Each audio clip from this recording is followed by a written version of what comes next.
أعوذ بالله من الشيطان الرجيم. بسم الله الرحمن الرحيم.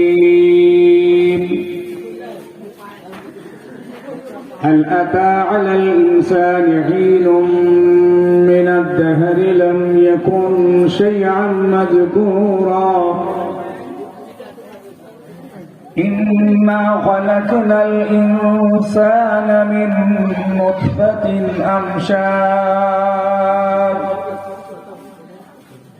أمشاج نبتليه فجعلناه سميعا بصيرا إنا هديناه السبيل إما شاكرا وإما كفورا إنا أعتدنا للكافرين سلاسل وأغلالا وسعيرا آمنت بالله صدق الله المولانا العظيم. نحمده ونصلي على رسوله الكريم. أما بعد فقد قال الله تعالى في كلام المجيد والفرقان الحميد إن الله وملائكته يصلون على النبي يا أيها الذين آمنوا صلوا عليه وسلموا تسليما. اللهم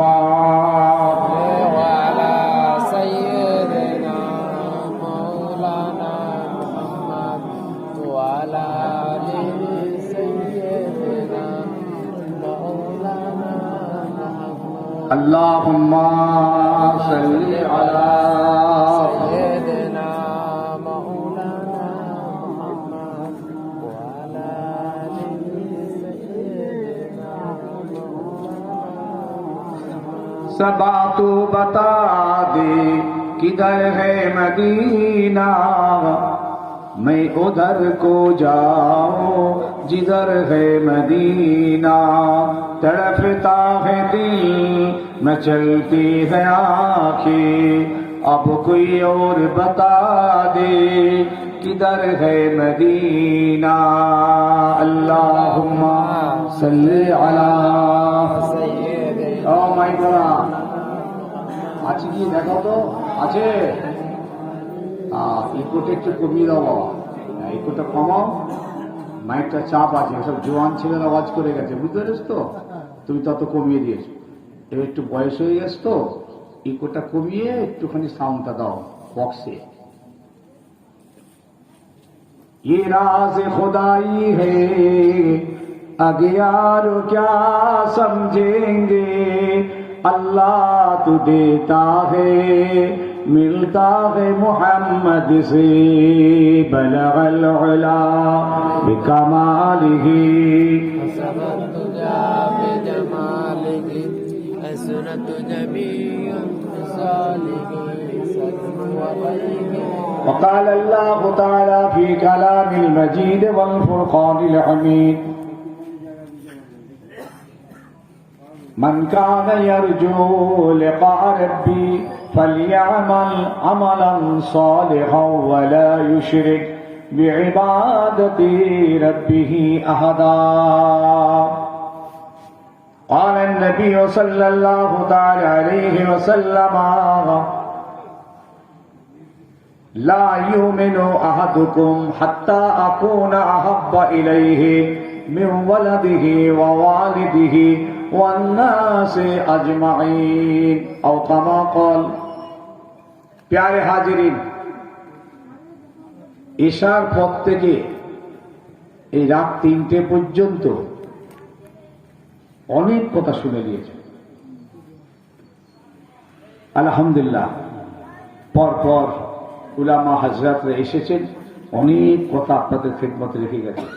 এখন যদি আমি এবার জিজ্ঞেস করি ভাই কি হয়েছে একটুখানি বলুন তো, বিষয়বস্তুর মুডটা খুঁজে পাবেন না।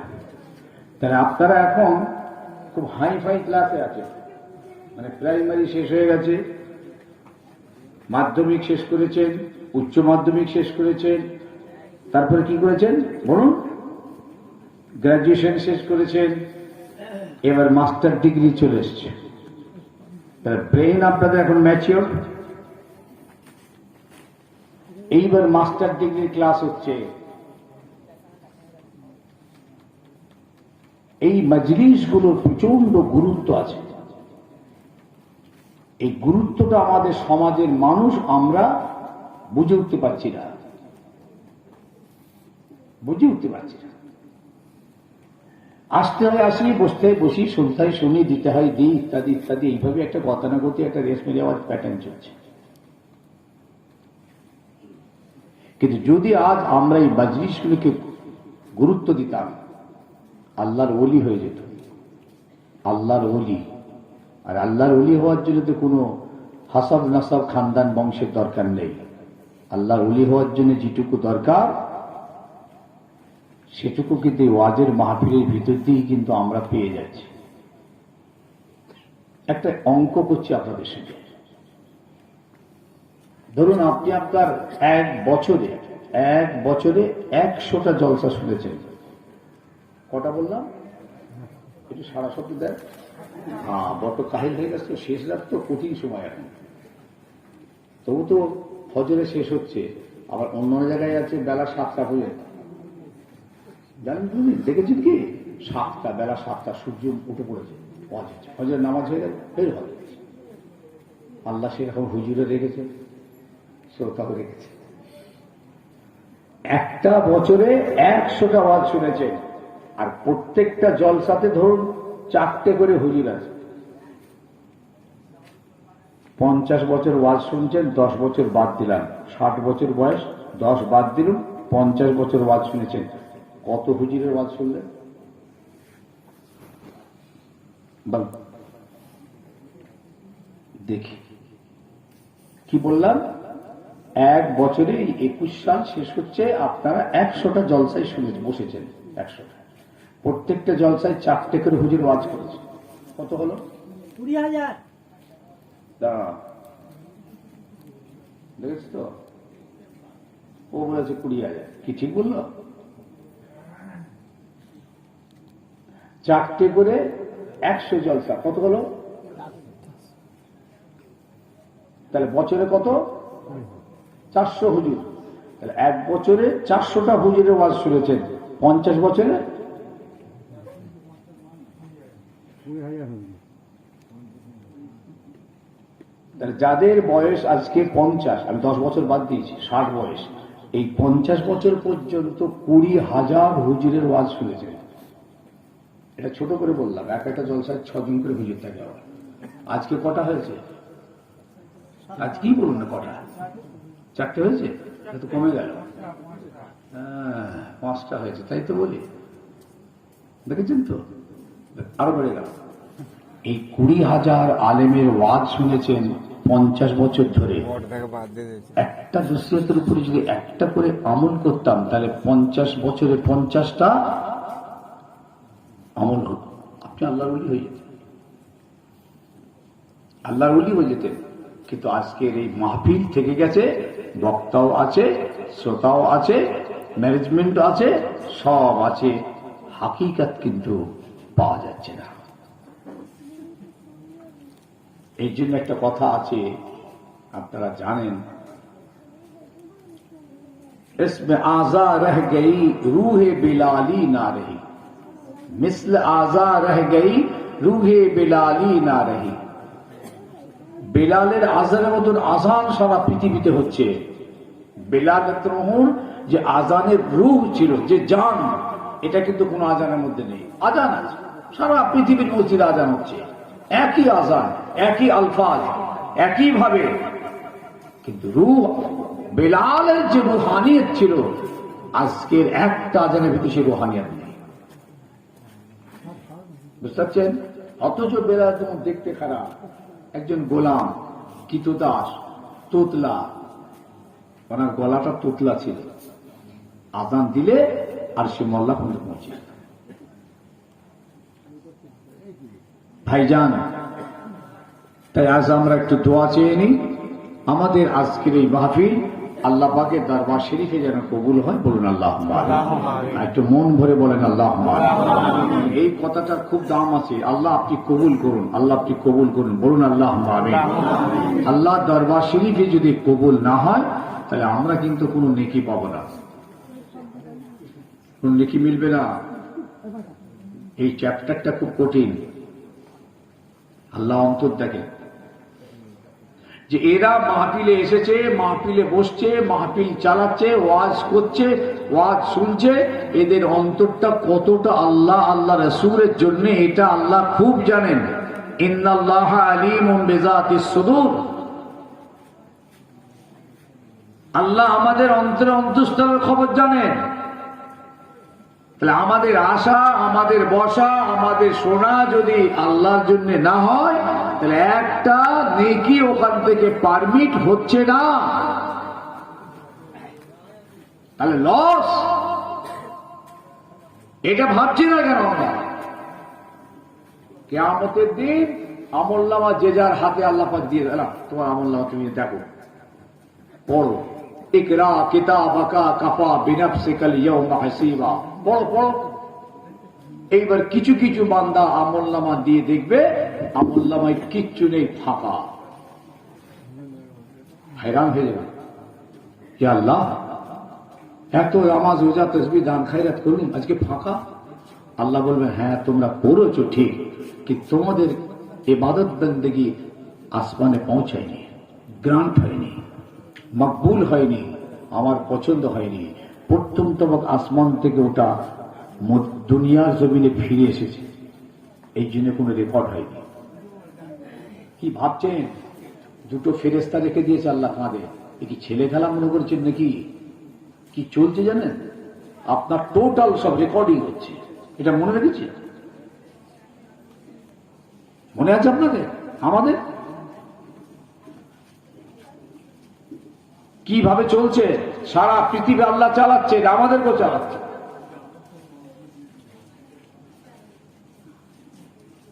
আল্লাহ রাব্বুল আলামিন অন্তর দেখেন, আমল দেখেন, অন্তরের সঙ্গে আমলের কতটা মিল আছে। যদি আমলটা অন্তরের সঙ্গে যদি মিল হয় এবং সেটা যদি আল্লাহর জন্য যদি হয়, আল্লাহ দরবারে কবুল হয়, আল্লাহ রাব্বুল আলামিন খুশি হয়ে যান, ওই আমলটার ওসিলায় আল্লাহ পাক আপনাকে নাজাত দিতে পারেন, আপনাকে নেকি দিতে পারেন। মকবুল যদি না হয় কিছুই মিলবে না। হযরতে রাবিয়া বসরি বলেছিলেন, ও আল্লাহ, আমি যদি জাহান্নামের ভয়ে যদি আপনার ইবাদত বন্দেগী করি, জাহান্নাম আমার জন্য ওয়াজিব করে দাও। আল্লাহ, যদি জাহান্নামের ভয়ে জান্নাতের আশায় যদি ইবাদত বন্দেগী করে থাকি, ওই জান্নাত আমার জন্য হারাম করে দাও। আল্লাহ, আমি জাহান্নামের ভয়ে জান্নাতের আশায় ইবাদত করি না। আল্লাহ, আমি ইবাদত বন্দেগী যেটুকু করি ওই জান্নাত জাহান্নামার মালিককে পেতে চাই। কোন র্যাঙ্কের ইবাদত? কোথায় পৌঁছেছেন তিনি? ধ্যান ধারণাটা কোথায়? আজকে তো হায়রান ভাই একটা ছেলেকে নামাজি পড়াতে পারলাম না। কি সব আজ শোনাবো? তাকে নামাজি আনতে পারলাম না, তাকে মিথ্যে কথাটা ছাড়াতে পারলাম না, তাকে নেশাটা কাটাতে পারলাম না, বাপ মায়ের খেদমত করাতে পারলাম না। আস্তাগফিরুল্লাহ, পেচ্ছাপ করে পানি দিতে হয় এটুকু পারলাম না। তাকে আর এইসব মারিফাতের এবং উচ্চাঙ্গের ওয়াজ কি শোনাবো সব ছেলেদের? ওরা কি বুঝবে? ভাই মনে রাখবেন, আমরা যে ইমানদার হয়েছি, এই ইমানদার হওয়ার জন্য আপনার কি পরিচয়? কি দেখি আপনি বলবেন আপনি ইমানদার? কি দেখিয়ে বলবেন? দাড়ি সবাই রাখে পৃথিবীর। কলমা পড়েন, ও কলমা নাস্তিক খ্রিস্টানরাও বলতে পারে। কি দেখিয়ে? খাতনা। এখন যে দেখুন হসপিটাল সব ভর্তি খাতনা হচ্ছে, গরুর গোশ খেয়ে ও সবাই খায়। কিসের ডকুমেন্টসে আপনি প্রমাণ করবেন আমি ইমানদার? বলুন। এই যে আমার লেবাস পোশাক আমি বসে আছি, আমি যে ইমানদার না ইমানদার নই, কিভাবে বুঝবেন? আল্লাহ রাব্বুল আলামিনের দরবারে কিন্তু ধরা আছে, এই সব জানেন, আপনি আমি জানি না। এই জন্যে হাদিস পাকে ইমানদার হওয়ার জন্য 3টে শর্ত বলা হয়েছে। তাসদিক বিল জিনান, ইকরার বিল লিসান, আমাল বিল আরকান। ও বাবা, অন্তরে বিশ্বাস, মুখ দিয়ে সেটাকে ইকরার, আর বাস্তবে আমলে জীবনে বহিঃপ্রকাশ, 3টের সমন্বয় হলো ঈমান। যার অন্তরে বিশ্বাস নেই কাফের, ঠোঁটে লা ইলাহা ইল্লাল্লাহ মুহাম্মদ রাসূলুল্লাহ বলেন কাফের, বাস্তবে নামাজ পড়ছে কাফের। যেহেতু অন্তরে আল্লাহকে মানে না, রাসূলকে মানে না,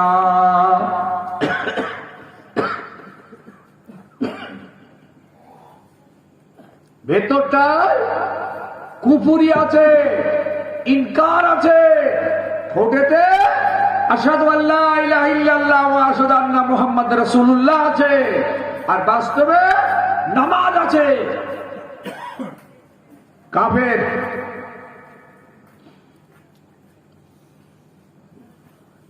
এই চরিত্রটা রাসূলের জামানার কিছু সাহাবা ছিল, তাদের ভিতরটা কুফর, উপরটা ঠিক। আল্লাহ নবীর সঙ্গে নামাজ পড়ছেন, রাসূলের পিছনে টুপি দাড়ি জামা সব। কথা বুঝে আসছে? ঘুমোচ্ছেন নাকি? এবার ঘুমোচ্ছেন? তাহলে আমি একটু ঘুমিয়ে দিই, কিরম হয় বলেন দিন? একটু হোক না, আপনার শুয়ে পড়ে, ও ইন্তাজুল যা বলে বলে শুয়ে পড়ে দেখছেন। আমি এখানে লম্বা ছিল, আমি শুনিয়ে কিন্তু ঘুমিয়ে সারা রাত জাগা, দিনেও ঘুম হয় না, ঘুম তো আর হয় না, সেসব ঘুম ফুম সব গায়েব হয়ে গেছে। ঘুমের যে একটা শান্তি সেসব গুলিয়ে গেছে।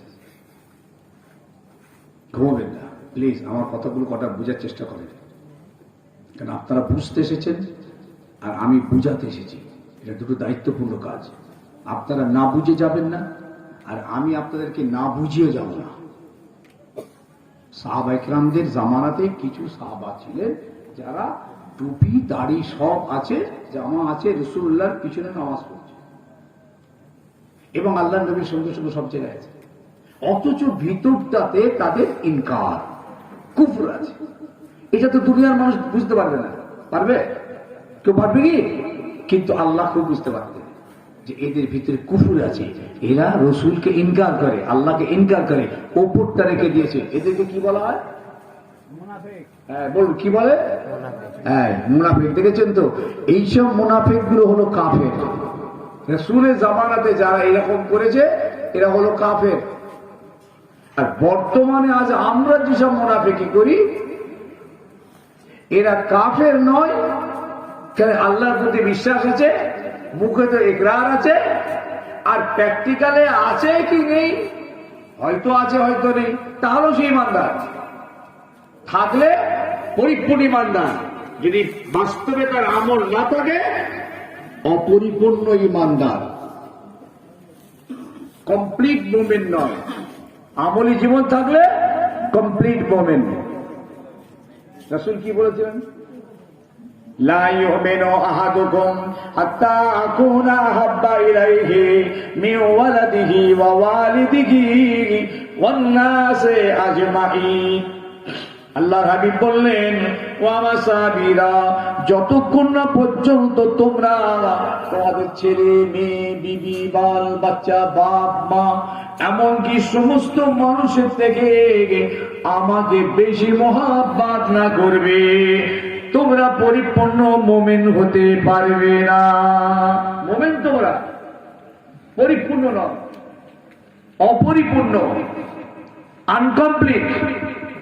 মুমিন পরিপূর্ণ নয়। কেন?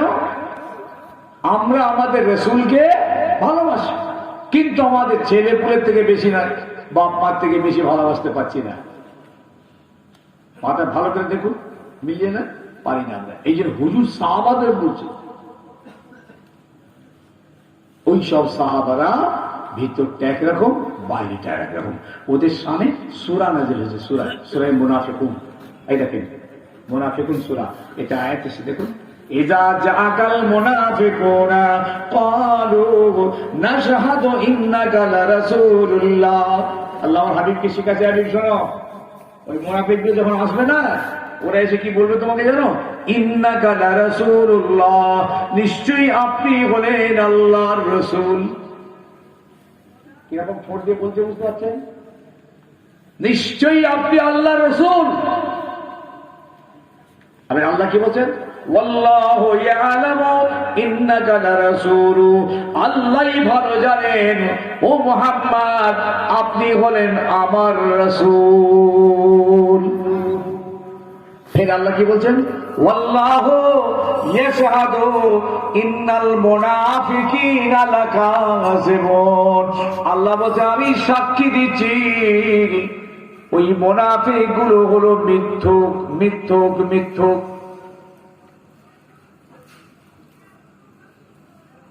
এই মুনাফিকটা যখন মারা গেল, আল্লাহ রসুল গিয়ে তার জানাজায় দাঁড়ালো। যে মুনাফিকটা রসুলকে ইনকার করত, কিন্তু বাইরে কিন্তু নামাজ আর টুপি দাড়ি সব ঠিক আছে, কিন্তু রসুলকে ইনকার করত। সাহাবীরা বলে ইয়া রাসূলুল্লাহ ওকে কতল করে দেবো।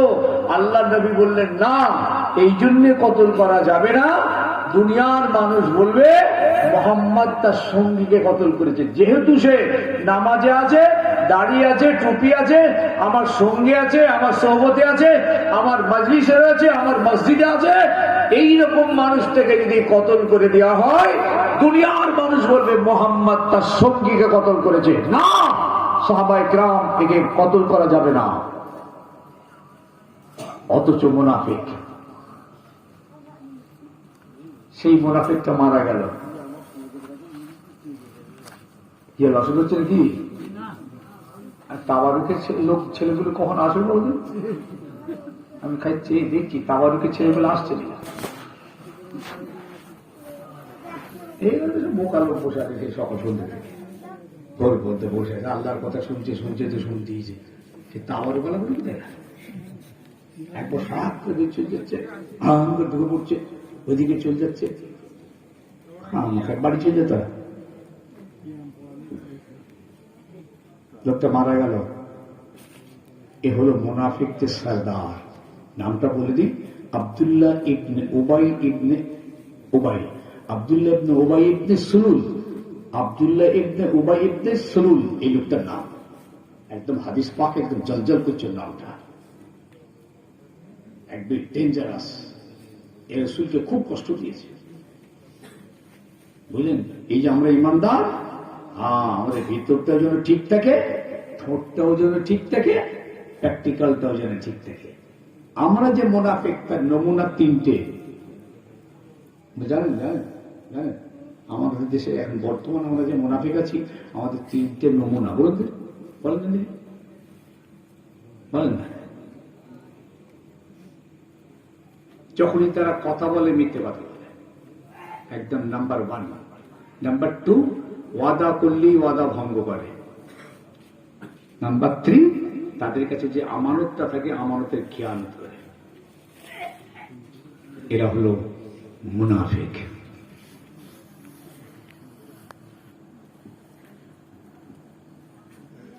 আর রাসূলের জামানার মুনাফিক অন্তরে ইনকার, ওপরটা ঠিক ভেতরটা ইনকার। সাদা বক দেখেছেন? পুকুর ধারে বসে থাকে না কেন বলেন? দেখে খুব ভালো লাগে, সাদা আদার করে চুপ করে বসে থাকে, কত পাখিটা অবলা পাখি চুপচাপ বসে থাকে। ভেতরটা কিন্তু খারাপ, দেখলি কমন করে মারবে। আর কার দেখতেও কুৎসিত, ও স্বভাবটাও কুৎসিত। কার দেখতে ভালো, ও স্বভাবও খারাপ, দেখতেও খারাপ, স্বভাবটাও খারাপ। এই জন্য কবি বলছেন বকটার থেকে কাকটা ভালো, কিন্তু কাকটাও ছিঁড়ে খায়, ফেড়ে খায়, ওর ভিতরটাও খারাপ, বাইরেটাও খারাপ। আর বকটার ভেতরটা খারাপ, বাইরেটা ভালো। ঘুম লাগছে নাকি? এটা খৈনি খাও, খাও না, জন্মে খাও, খেয়ে নাও।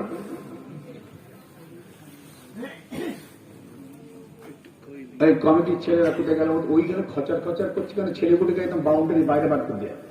তাই যা তো বিচার যা তো বল, তোর ওই একদম এলাকার বাইরে চলে যায়। তোদের কপালে ওয়াজ শোনা নেই, শয়তান তোদের পিছনে লেগেছে। হ্যাঁ যা, সকাল থেকে এখানে একটা শয়তান ঘুরছে, আমি বুঝতে পারছি। যা, শয়তান প্রচন্ড চেষ্টা করছে জলসাটা নষ্ট করে দেবে। পিছনে যা, হয় বস না চলে যায় বাইরে, তারপর একটু সময় আসবে।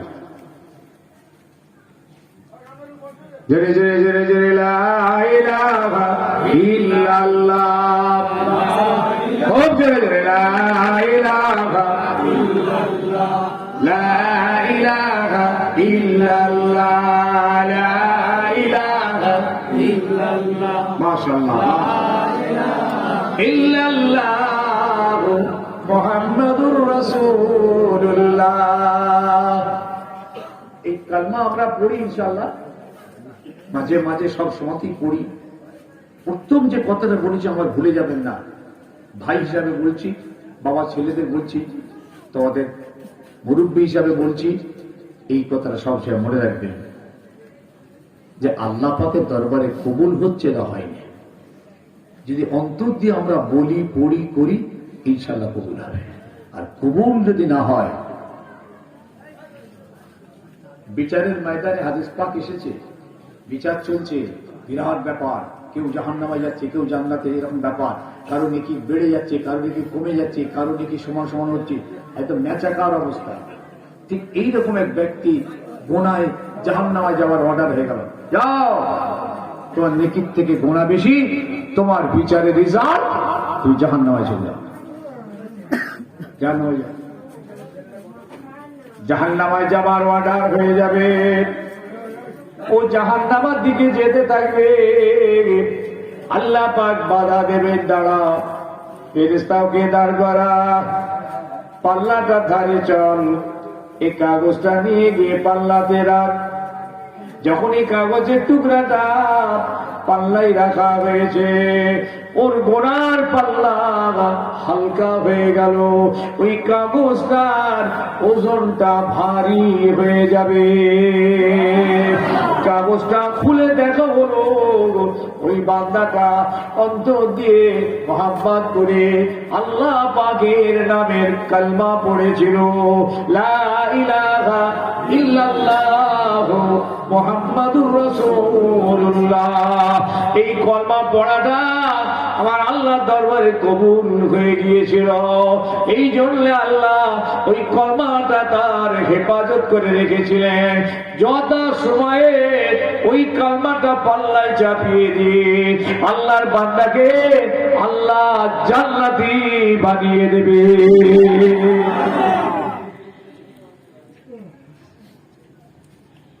অন্তরটা ঠিক করি ভাই আমরা, প্লিজ। সব জিনিসের একটা বডি চলছে আমাদের, এই গোটা বডির ভিতরে একটা মেশিন চলছে আমাদের। এই মেশিন আপনাকে কপারেট করছে, এই মেশিন আপনাকে ঠিক পথে ভুল পথে নিয়ে যাবে। এই জন্য এই জায়গাটা খুব হেফাজত করে রাখতে হবে। মুনাফিকটা মারা গেল। কে মারা গেল? কে মারা গেল? নামটা মনে আছে কি না ভুলিয়ে গেল? মনে নেই, আরবিতে তো অনেকগুলো। আব্দুল্লাহ ইবনে উবাই ইবনে সুলুল। আল্লাহ নবীর দরবারে আব্দুল্লাহ নামে এক সাহাবী এসে কাঁদতে লাগলেন, ইয়া রাসূলুল্লাহ, ওই আব্দুল্লাহ ইবনে উবাই ইবনে সুলুল হলো আমার বাপ। ইয়া রাসূলুল্লাহ, আমার বাপ মারা গিয়েছে। আমি জানি আল্লাহ দুশমন, আপনার দুশমন আমার বাপ। সেটা কাঁদছে, ইয়া রাসূলুল্লাহ, আমি জানি আল্লাহ দুশমন, নবীর দুশমন হয়ে গেছে আমার বাপ, কিন্তু আমার বাপ, ইয়া রাসূলুল্লাহ, আপনার কাছে একটা দরখাস্ত নিয়ে এলাম, আমার বাপের জানাজার নামাজ পড়তে হবে।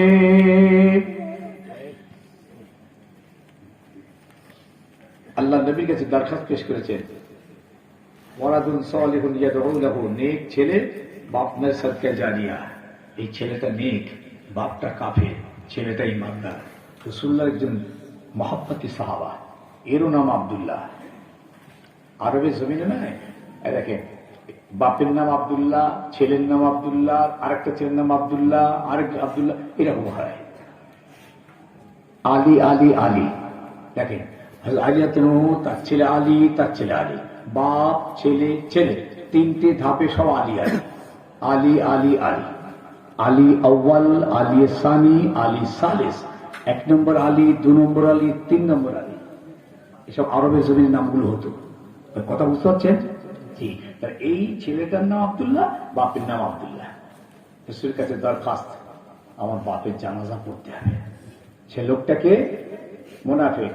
মুনাফিক মানে বলুন, কাফের। মুনাফিক মানে কাফের।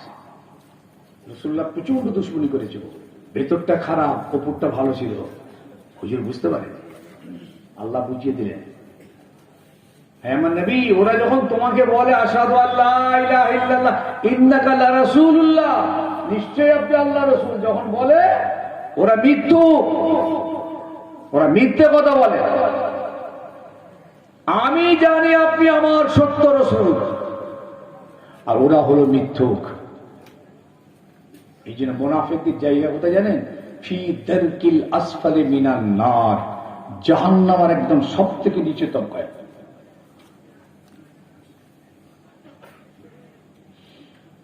আর আমরা মুনাফিক, মিথ্যে কথা, কথা ওয়াদা করলি ওয়াদার খেলাফ, আর আমানত গুলোর খেয়ানত করছো। নাম্বার 1 মুনাফিক। আমানত গুলোকে খেয়ানত করছো, কথা বললি মিথ্যে কথা বলছো, আর ওয়াদা করে ওয়াদার খেলাফ। এই টেক মার্কা মুনাফিকেরা, মনে রাখো রাসূলুল্লাহর হাদিস বলছে, এরা খুব ডেঞ্জারাস। কথা বললি মিথ্যে, মিথ্যে কথা বলা মানে ভিতরটা ঠিক নেই, পুরো গন্ডগোল। এখন এক কথা, আরেকক্ষণ আর এক কথা, তারপর আর এক কথা, খালি মিথ্যে কথা চালাচ্ছে। বললাম না, ওপরটা আমাদের মুখোশ সুন্দর আছে, টুপি আছে, দাড়ি আছে, জামা আছে, বাহ কি সুন্দর, মুসলমান নামের একটা লেবেল আছে, একটা সাইনবোর্ড আছে। সাইনবোর্ডটা খুলে দাও, আর এই লেবাসটা, এই উপরে যে মুখোশটা খুলে দাও, দাও দিয়ে একটু কোরআনের লাইট আর শরীয়তের লাইট মেরে দেখো তো কেমন দেখায়। আপনার আসল চেহারাটা ফুটে উঠবে শরীয়তের আলোয়। শরীয়তের আয়নাটা সামনে দাও, কোরআনের আয়নাটা আমাদের সামনে দেওয়া হোক। ওই শরীয়তের আয়নায় আমি আমাকে দাঁড় করিয়ে যদি দেখি, আমার আসল চেহারাটা বেরিয়ে যাবে, যে তুমি কোন চেহারার মুখোশ পরে আছো।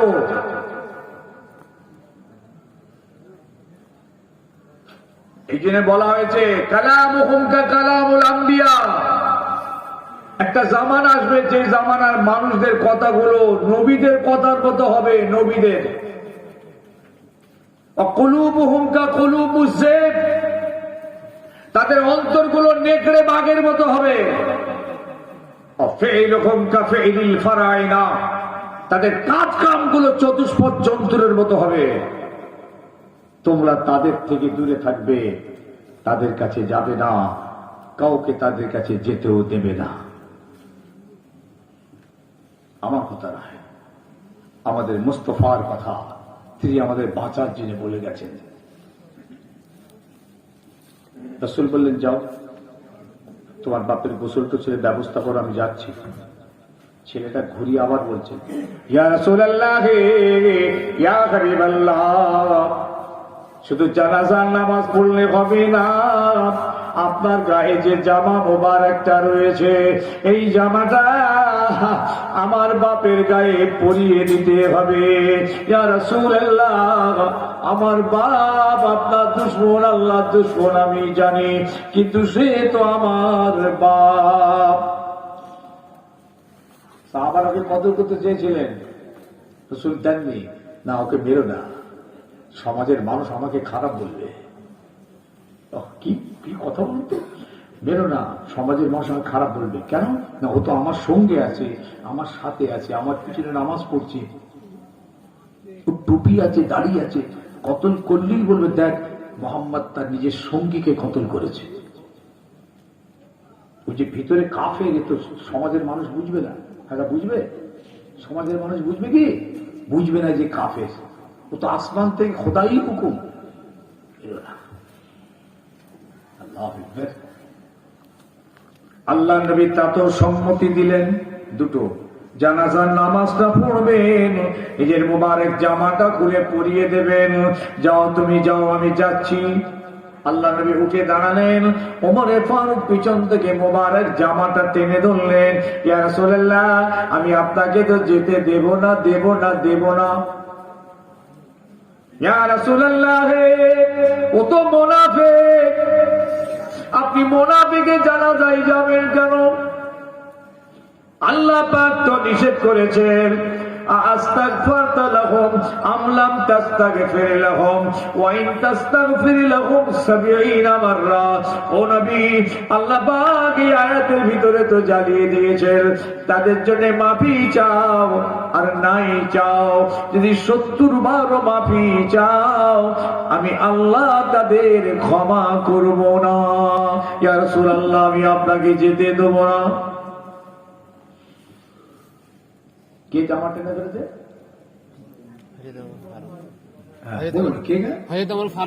মাশাআল্লাহ, হযরতে ওমরে ফারুক। একটু সারা শব্দ নিতে হবে, কিছু করার নেই। আপনারা কি আমার কথা শুনছেন না শোনেননি? বুঝবো কি করে? একটু তো আল্লাহ নবী হযরত ওমরকে বুঝাচ্ছেন, রাহমাতুল লিল আলামিন নবী তো বুঝাচ্ছেন। ও বাবা ওমর, এই আয়াতের ভিতরে আল্লাহ পাক দুটো কথা বলেছেন, আস্তাগফারতা লাহুম আম লাম তাস্তাগফির লাহুম, তার জন্য মাফি চাও আর নাই চাও। অতএব আমি মুহাম্মদুর রাসূলুল্লাহ মাফি চেয়ে দেখি। কি লজিক্যালি কথা বলছেন হুজুর, বুঝতে পেরেছেন? আল্লাহ বলেন তাদের জন্য মাফি চাও আর নাই চাও। ও ওমর, আমি চেয়ে দেখি।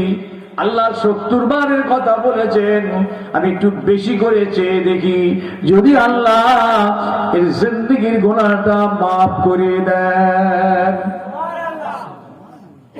নামাজ পড়েছে তো পিছনে, হুজুরের সাথে সাথে সবসময় ছিল। একটা জিহাদের ময়দানে যাবার সময় ও যাচ্ছে, ও জিহাদে যাচ্ছে, কি করলে জানেন? মাঝখান থেকে কিছু সাহাবাকে পিছন থেকে টেনে, যাসনি কেন, জান দিবি, চলে আয়, জীবনের দাম নেই তোদের। হুজুর কিন্তু চলে যাচ্ছেন সামনে, সাহাবারা সব যাচ্ছেন, এই মাঝখান থেকে আটকে নিয়েছেন ৩০০ সাহাবি। কত? ৩০০ সাহাবিকে আটকে দিয়েছে। যাসনি, জান দিসনি। নবী জিজ্ঞেস করলে বলবি বাড়িতে ছেলে বউ সব, স্ত্রীর শরীর টরীর খারাপ ছিল, জন্য যাওয়া হয়নি, চলে আয়। ৩০০ ভাগি, এর উপরে আয়াত নাযিল হয়ে গেছে, ওদের কঠিন আযাবের ওয়াইদ এসছে আয়াত পাকে। কত ডেঞ্জার, বুঝতে পেরেছে? আল্লাহ নবী ওমরকে বুঝিয়ে রওনা হয়ে গেলেন। ওমরকে বুঝিয়ে চলে গেলেন, কবরটার ধারে দাঁড়িয়ে গেলেন। কবরের ধারে দাঁড়িয়ে গেলেন, আসমান থেকে জিবরিল আমিন এসে হাজির হয়ে গেছে। এখানটা ২-৩টে মত হয়ে গেছে। আল্লাহর নবী ওই মুনাফিকটাকে মাথাটা নিজের রানের উপরে রাখলেন, মুখে একটু থুতু দিলেন, নিজের গায়ে জামাটা পরিয়ে দিলেন, দোয়া চাইলেন।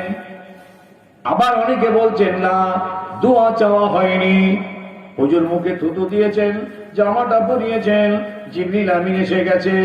আয়াত পে নাযিল হলো, ওয়ালা তুসাল্লি আলা আহাদিম মিনহুম মাতা আবাদান ওয়ালা তাকুম আলা কবরিহি ইন্নাহুম কাফারু বিল্লাহি ওয়া রাসূলিহি ওয়া মাতু ওয়া হুম ফাসিকুন। এই আয়াত নাযিল হয়ে গেল, ওয়ালা তুসাল্লি আলা আহাদিম মিনহুম মাতা আবাদান, ও নবী ওদের কবরের ধারে আপনি দাঁড়াবেন না যারা চিরদিনের জন্য মারা গেছে। আবাদান আবাদা, চিরদিনের জন্য মরে গেছে, ওদের আর কিছু নেই। এখানে মরেছে, মাঠে উঠবে কিয়ামতে, আবার জাহান্নামে ঢুকে যাবে। শেষ। ওয়ালা তাকুম আলা কবরিহি, এদের কবরে আপনি দাঁড়াবেন না। কেন? ইন্নাহুম কাফারু বিল্লাহি ওয়া রাসূলিহি, এরা আল্লাহ রাসূলের সঙ্গে কুফরি করেছে, নাফরমানি করেছে। ওয়া মাতু ওয়া হুম ফাসিকুন, এবং মারা গেছে কাফের অবস্থায় মারা গেছে। আয়াত নাযিল হলো, আল্লাহর নবী এই আয়াত নাযিল হওয়ার পর থেকে জীবনে আর কোনদিন কোন মুনাফিকের জন্য দোয়া চাননি। কিতাবে লিখছে, তিরমিজি শরীফের হাদিস, আল্লাহ নবী কেন নিজের গায়ের জামাটা ওই লোকটাকে দিল, কাফেরটাকে? রাসূলের জামার একটা মোতাবাররক দরজা আছে, একটা ইজ্জত আছে, শান শওকত আছে। হুজুর কেন দিলেন? আল্লাহ নবী এখানে একটা ইহসানের বদলা দিলেন। ভালো করে শুনবেন, কি ইহসান? যখন গজওয়ায়ে বদর হলো, বদরের যুদ্ধে আল্লাহ মুসলমানদের কামিয়াব করলেন, আর ওদের 70 জন মারা গেল, আর 70 জন অ্যারেস্ট হয়ে মদিনায় এলো। ভাই অসুবিধা হচ্ছে না তো? এই 70 জন যারা বন্দী হয়ে এলেন মদিনায়, এদের মধ্যে রাসূলুল্লাহ চাচা হযরত আব্বাস ছিলেন। চাচা বন্দী, তখন উনি ইসলাম আনেন, এরপর ইসলাম আনবেন আব্বাস রাদিয়াল্লাহু তাআলা, ইমান জবরদস্তি সাহাবী, ইমান আনবেন। পরে এই চাচাকে দেখে রাসূলের মনটা খারাপ হয়ে গেছে, খালি গায়ে আমার চাচা বন্দী হয়ে এলো। বুঝতেছেন তো, আবু জেহেলের দলে গিয়ে যুদ্ধ করতে গেছিলেন, হেরে গেছে, অ্যারেস্ট হয়েছে। ওই সময় রাসূলুল্লাহ বলেছিল, ও কেউ আছো আমার সাহাবীরা, তোমরা আমার চাচাকে একটা জামা দেবে। আমার চাচার গায়ে কোনো জামা নেই। বুঝলে মনটা ছোট হয়ে গেছে। নিজের চাচা হযরত আব্বাস, নিজের চাচা, আবু জেহেল নিজের চাচা নয়, হযরত হামজা নিজের চাচা, শুনছেন? আবু তালেব নিজের চাচা।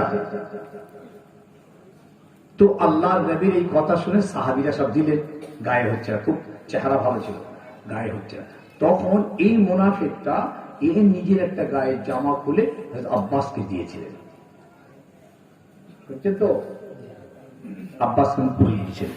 আল্লাহর নবী সে চাচার গায়ে এই কাফির মুনাফিকটা জামা দিয়েছিলেন, তার বদলা দেওয়ার জন্য হুজুর ওই নিজের গায়ের জামাটাকে পরিয়ে দিলেন।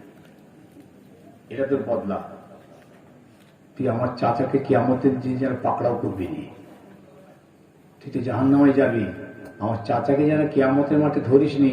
হে আব্বাস, আমি তোর গায়ে জামা দিয়েছিলাম একটা, তার ওসিলায় তুই আমাকে জান্নাতে নিয়েছ। এটা যাতে আব্বাস রফুনকে কিয়ামতের মাঠে এরকম কোন সওয়াল যাতে না করতে পারে, আল্লাহ নবী সেই জন্য নিজের জামাটা গায়ে পরিয়ে দিয়েছে। আল্লাহু আকবার। তাহলে মুনাফিকদের পরিস্থিতি দেখছেন কোথায়? তার কি বলতে চাইছিল? এই ভিতরটা হলো মেন, এখানটা যদি ঠিক থাকে তাহলে ইনশাআল্লাহ এখান থেকে প্রোডাকশন ঠিক থাকবে, বাস্তবটাও ঠিক থাকবে। মুনাফিকে ভর্তি গিজগিজ করছে, একদম ভিতরটা অন্ধকার হয়ে গেছে, ভিতরটা পরিষ্কার নেই। হিংসা, হাসাদ, অহংকার, তাকাব্বুরি, রিয়া, ফখর, আমিত্ব, লোভ বরবাদ করে দিয়েছে। বাবারা আমার, আল্লাহ নবী দুনিয়া থেকে চলে যাবেন, 63 বছরের নবী দিন ইসলাম শরীয়তকে আমাদের পৃথিবীর হাতে আমানত দিয়ে, ইমানদারদের হাতে আমানত দিয়ে আল্লাহর নবী দুনিয়া থেকে চলে যাবেন। রাসূল পাক সাল্লাল্লাহু আলাইহি ওয়াসাল্লাম বিদায় হজ সমাদা করে মদিনায় এলেন। মদিনায় আসার কয়েকদিনের মধ্যে এক সাহাবী ইন্তেকাল হয়ে গেলেন। ওই সাহাবীর জানাজার নামাজটা পড়ে জান্নাতুল বাকিতে দাফন করলেন। আল্লাহ নবী জীবনের শেষ দিকটা কয়েকটা কথা বলে দিচ্ছে। 63 বছরের জীবনে যা হবার হয়েছে, বাচ্চাকাল থেকে নিয়ে কিশোর, যুবক, তার প্রত্যেকে তার জীবনের ঘাত প্রতিঘাত টোটাল 63 বছরের জীবনের মধ্যে চলে গেছে। হুজুর এই চাঁদেনি বা দুনিয়া থেকে চলে যাচ্ছেন। জান্নাতুল বাকিতে এক সাহাবীকে দাফন করে আল্লাহর নবী মদিনায় নিজের ঘরে তাশরীফ আনলেন।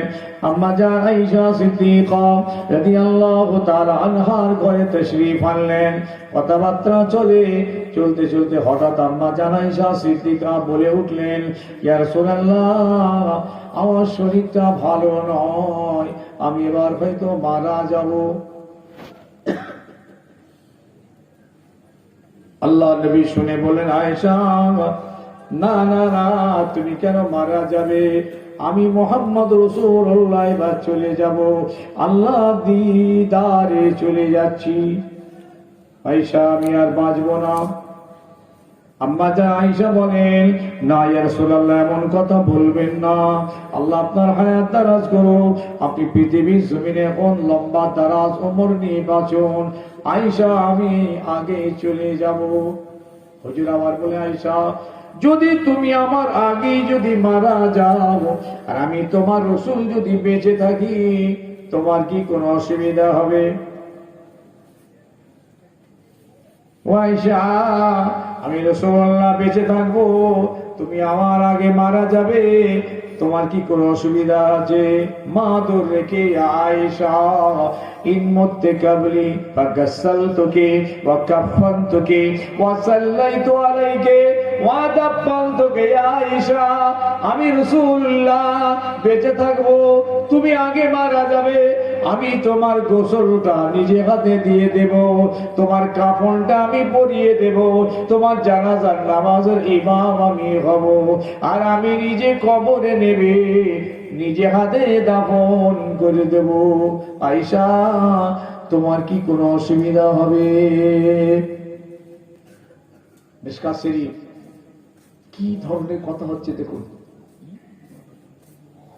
আল্লাহর নবীর আম্মা জান, আমাদের আম্মা জান আয়েশা সিদ্দিকা বললেন, ইয়া রাসূলুল্লাহ, না না না, এমন নসিব কার হবে, এমন কপাল কার হবে, আপনি আমার জানাজার ইমাম হবেন আর আপনি আমাকে কবরে নিজের হাতে দাফন করবেন, এমন তাকদীর পৃথিবী জমিনে কোন মেয়ে মানুষের হবে না।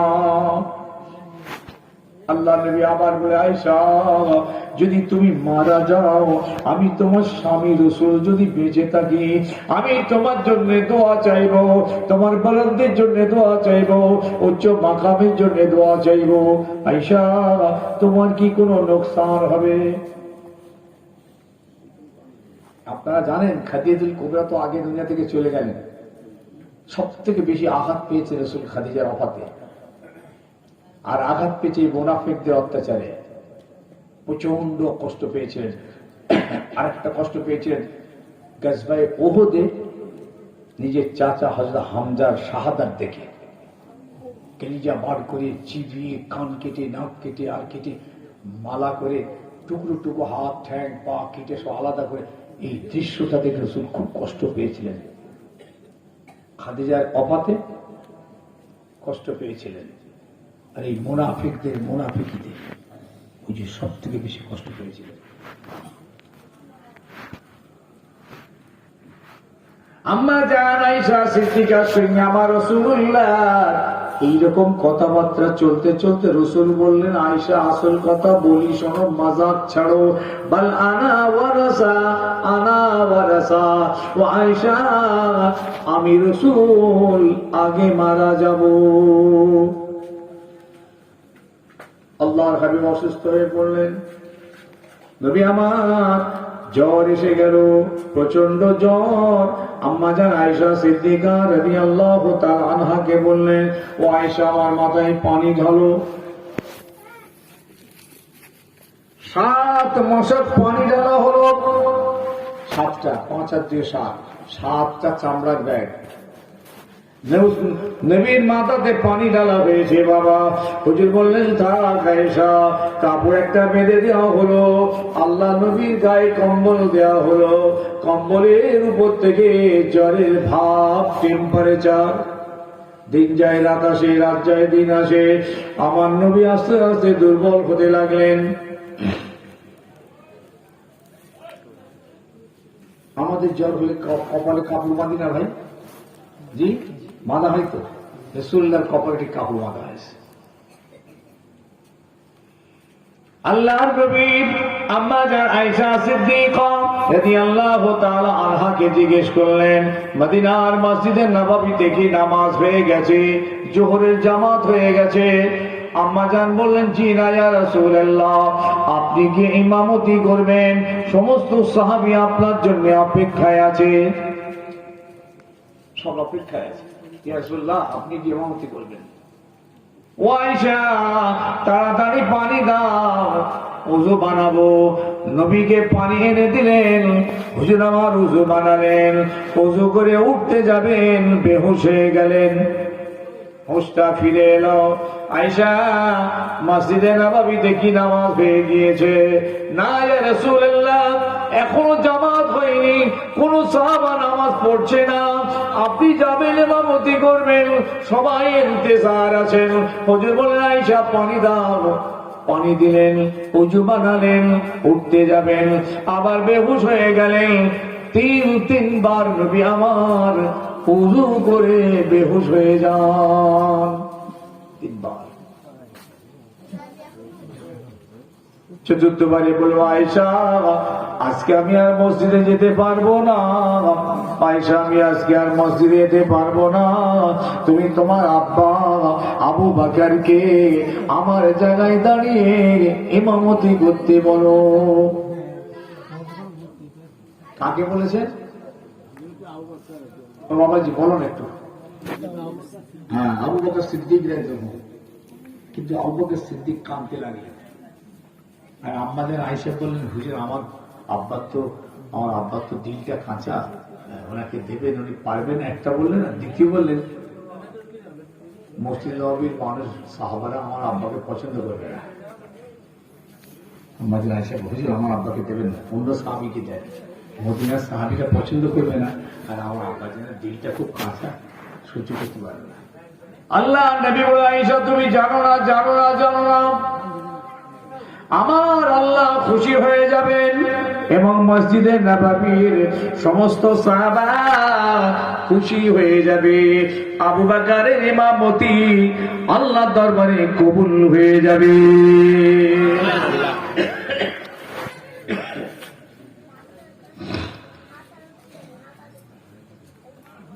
আবু বকর সিদ্দিক ইমামতিতে চলে গেলেন, জোহরের ওয়াক্তে নামাজটা পড়ালেন। এইভাবে তিনি 21 ওয়াক্তের নামাজ পড়িয়েছিলেন। আবু বকর সিদ্দিক কত ওয়াক্ত? 21 ওয়াক্তের নামাজ পড়ালেন। এই 21 ওয়াক্তের নামাজের ভিতরে রাসূলুল্লাহ মসজিদে যেতে পারেননি, ঘরেই আছে। ঘর আর মসজিদ তো লাগাও, কারণ একটা পর্দা আড়াল, যেতে পারছেন না, এত দুর্বল হয়ে পড়েছেন। 1 তারিখে আল্লাহ নবীর শরীরটা একটু ভালো মনে হলো, হুজুর বলে আমি একটু মসজিদে যাব। সাহাবীদের সহায়তা নিলেন, হয়তো আলী ছিলেন আরেকজন সাহাবী, দুজন সাহাবীর কাঁধে ভর দিলেন। সম্ভবত ফজল ইবনে আব্বাস ইনি ছিলেন, হযরত আলী ছিলেন, দুজন কাঁধে ভর দিয়ে আল্লাহ নবীকে মসজিদের নববীর ভিতরে নিয়ে যাচ্ছেন। সোজা হয়ে দাঁড়াতে পারছেন না, পাটা ফেলতে পারছেন না। আল্লাহ নবীর কদম মোবারক টেনে টেনে টেনে টেনে টেনে টেনে নিয়ে যাওয়া হচ্ছে। বাবা, মাত্র 63 বছর বয়স। আমরা বর্তমানে 70 বছর, 75 বছর, 80 বছর, 82 বছর, 90 বছর পর্যন্ত বয়স হলো মানুষ 100 পর্যন্ত বেঁচে আছে, 100 প্লাস। আর রাসূলুল্লাহ বয়স পেয়েছিলেন 63 বছর। এর ভিতরেই সারা পৃথিবীতে ইসলামকে পৌঁছে দিলেন, ইসলামের ভিত গাড়লেন, সারা পৃথিবীতে শ্রেষ্ঠ দিন এটা প্রচার করে দিয়ে গেলেন মাত্র 23 বছর। আল্লাহু আকবার। 40 বছর বয়সে তাকে ওয়াজ করার হুকুম দেওয়া হলো, তখন 40 বছর বয়স, তখন থেকে ওয়াজ শুরু করলেন। তার আগে কিন্তু ওয়াজের হুকুম ছিল আল্লাহর তরফ থেকে। নবুয়ত পেলেন 40 বছর। নবুয়ত পাওয়ার পরে নবী কওমকে হেদায়েতের দাওয়াত দিয়ে শুনলেন, আর যেই শুরু করলেন দুশমন হয়ে গেল, একদম জানি দুশমন। আমার নবী, দয়ার নবী, রাহমাতাল লিল আলামিন নবী আস্তে আস্তে আস্তে আস্তে দুর্বল হয়ে পড়ছেন। মসজিদ নববীতে আস্তে আস্তে গেলেন, সাহাবীরা বসিয়ে দিলেন, কপালে কাপড়টা বাঁধা আছে। মুস্তাফা মসজিদ নবীর মিম্বারে বসে সালাম দিয়ে সাহাবীদের বলল, আমার সাহাবী বাবারা, আল্লাহ পাক তার একটা বান্দাকে অনুমতি দিয়েছেন, সে বান্দা যদি তার মাবুদের সঙ্গে দিদার করতে চায় দিদার করতে পারে, আর যদি পৃথিবী জমিনে থাকতে চায় থাকতে পারে।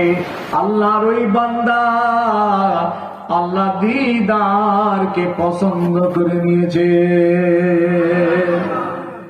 এই কথাটা বলার সঙ্গে সঙ্গে আবু বকর সিদ্দিক চিৎ মেরে উঠলেন মসজিদ নববীতে। কোন সাহাবী বুঝতে পারলেন না, হুজুর কি বলতে চাইলেন বুঝতে পারলেন না। আবু বকর সিদ্দিক চিৎকার করে উঠেছেন, আপনার পায়ে আমার বাবা কোরবান হয়ে যাক, ওই ব্যক্তিটার কেউ নয়, আমাদের নবী, আমাদের নবী, আমাদের নবী আমাদের ছেড়ে চলে যাবেন আল্লাহ দিদারে, আমাদের নবী আর থাকবেন না।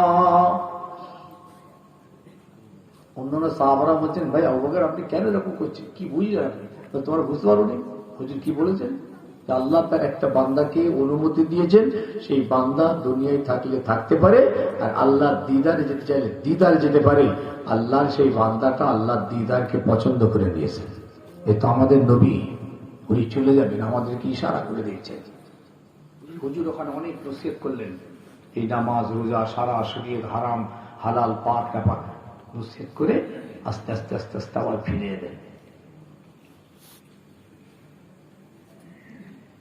এরই ফাঁকে হুজুর একদিন বললেন, একটা খাতা কলম নিয়ে এসো, আমি কিছু কথা বলি তোমরা লেখো।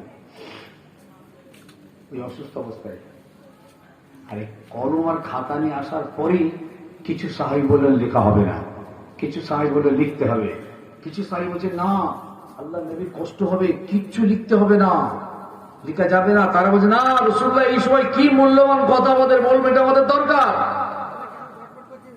অনুরোধ হবে না, নবীকে এই সময় কষ্ট দেওয়া যাবে না। এই নিয়ে সাহাবীদের ভিতরে একটা মত, একটা বিরোধী মত তৈরি হয়ে যাচ্ছে। এই কথাটা শুনে আল্লাহ নবী বলেন, যাও তোমরা বেরিয়ে যাও, যাও ঘর থেকে বেরিয়ে যাও। লেখার হলো না। এই জায়গায় যারা শিয়ানে আলী এরা সবাই বলে যে এইখানটাতেই আলীকে তিনি খেলাফতি দিতেন, এটা আবু বকর দিতে দিলেন না। আবু বকর সিদ্দিকী প্রথম বিরোধিতা করেছে, না আমার নবীকে কিছু লিখতে দেওয়া যাবে না, বুঝেছেন? এই শিয়ানে আলী যারা এরা বলল আলীকেই এখানে তিনি খেলাফতি দিতেন লিখে, এই জন্য আবু বকর দিলেন না, তিনি নিজে খলিফা হবেন। ভাই ঘুমোচ্ছেন? আবার ঘুমলেন, হয়ে গেছে, এখন তো আরো চাঙ্গা হয়ে যাবে, ঘুমের টাইম শেষ। আম্মা জান হযরত ফাতেমা দুজোরা দাঁড়িয়ে রয়েছেন। জেনে রাখবেন রাসূলুল্লাহ জীবনের সব থেকে প্রাণ প্রিয় ফাতেমা ছিলেন, সব থেকে প্রিয়। আল্লাহু আকবার। কোন মেয়ে বেঁচে ছিল না বাবা, কোন সন্তান তো বেঁচে ছিল না, একমাত্র ফাতেমা বেঁচে ছিলেন। এক তারিখে আবু বকর সিদ্দিক যখন খলিফা ছিলেন, এই খেলাফতকালে আল্লাহ নবীর মেয়ে হযরতে ফাতেমা আবু বকর সিদ্দিকের কাছে খবর পাঠালেন, ও খলিফা আমার আব্বা দুনিয়া থেকে চলে গেছেন, আমার আব্বার আর দুনিয়াতে কেউ নেই, আমি এক মেয়ে ওয়ারিস, আমার বাপের যে জমিটা আছে এই জমি থেকে আমাকে আমার অংশটা দেওয়া হোক। মারাত্মক রেওয়ায়েত। আজকের যুগে তো সম্পত্তি গার্জেন হয়ে সব নেমোখারামি করছে, মানে ঠিক মতো সব দিচ্ছে না, মেয়েদেরকে বিশেষ করে বঞ্চিত করছে। কিছু কিছু বাপ আছে মেয়েদেরকে দেয় না। আমার ছেলেদের ভিতরেও এক ছেলেকে দিল, দু ছেলেকে দিল না, সেখান তো ওদের গরমিল। মনে রেখো, এই ভাগ করাটা আল্লাহ পাক নিজে করে দিয়েছেন, কোন নবী রসুল আলেম ওলামা পীর মাস্টার মৌলানা উলামা কেউ করেনি।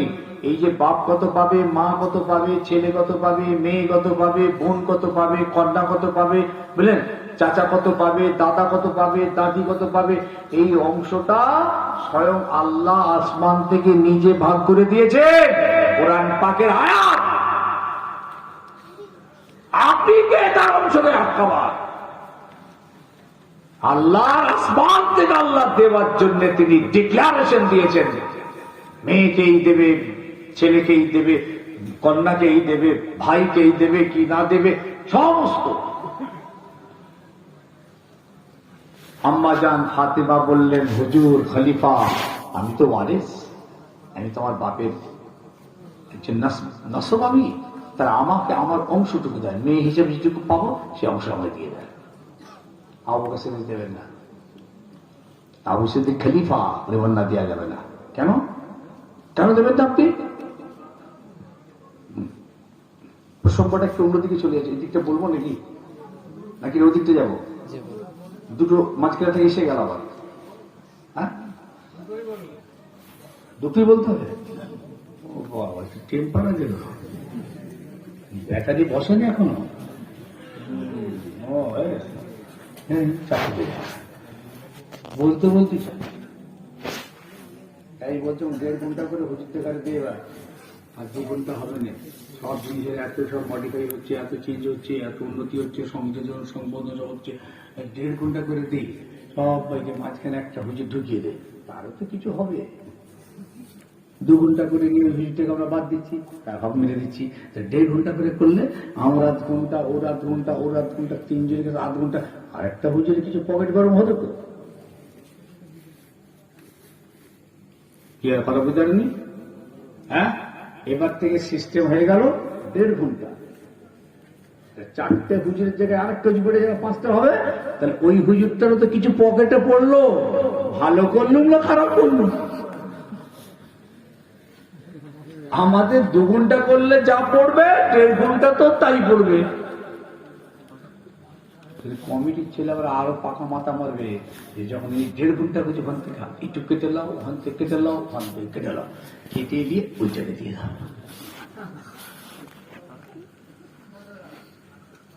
এক জায়গায় বলে, আপনি 20 মিনিট আগে নেবে বললেন কেন? হ্যাঁ, দেখো কমিটির ছেলে বলছে, আপনি 20 মিনিট আগে পয়সা কেটে লাও। আপনি পয়সা পুরো নেবেন, ওয়াজ পুরো করবেন না কেন? অবাক হয়ে যাবেন কমিটির ছেলেদের কথা কিছু কিছু জায়গায়। আপনার তো 2 ঘন্টা করার কথা, আপনি তো 8 ঘন্টা লেটে এলেন, 1.5 ঘন্টা ওয়াজ হলো। 500 টাকা কম দিচ্ছি, নেবেন না? তাহলে 8 ঘন্টা ওয়াজ আপনি কম করলেন কেন? আপনার 2 ঘন্টা পুরো করলে পুরো টাকা দিতেন। আমাদের কালেকশন কম হয়েছে, এই জন্য একটু 500 টাকা কম দিচ্ছি, সহ্য হলো নি? আপনি তো 8 ঘন্টা কম করেছে, ওটা তো আমরা সহ্য করলি। বাবা কি যে হচ্ছে স্যার, শুনে কাজ নেই। আড়ালে কম দাম দেয়, কম দিচ্ছে আমাদের। এবার জলসা যেতে পারলেন, যে কোনো কারণে হোক, এসে বলছে টাকাটা ফেরত দেন, যেটা জমা, টাকা ফেরত দেন। টাকাটা দিয়ে 2000 টাকা জমা আছে। আর যদি জমাটা চাইতে নাও পারে, হাটে ঘাটে বাজারে রাস্তায় মাঝাতে ওই শুধু 2000 টাকা রয়ে গেছে, আশ্চর্য হলো, টাকাটা দেয় না, কমিটির টাকা 2000 টাকা জমা। সামনে হচ্ছে যে ফের টাকাটা চেয়ে এলো, দাও তোর করবো না, টাকা ফেরত দেয়।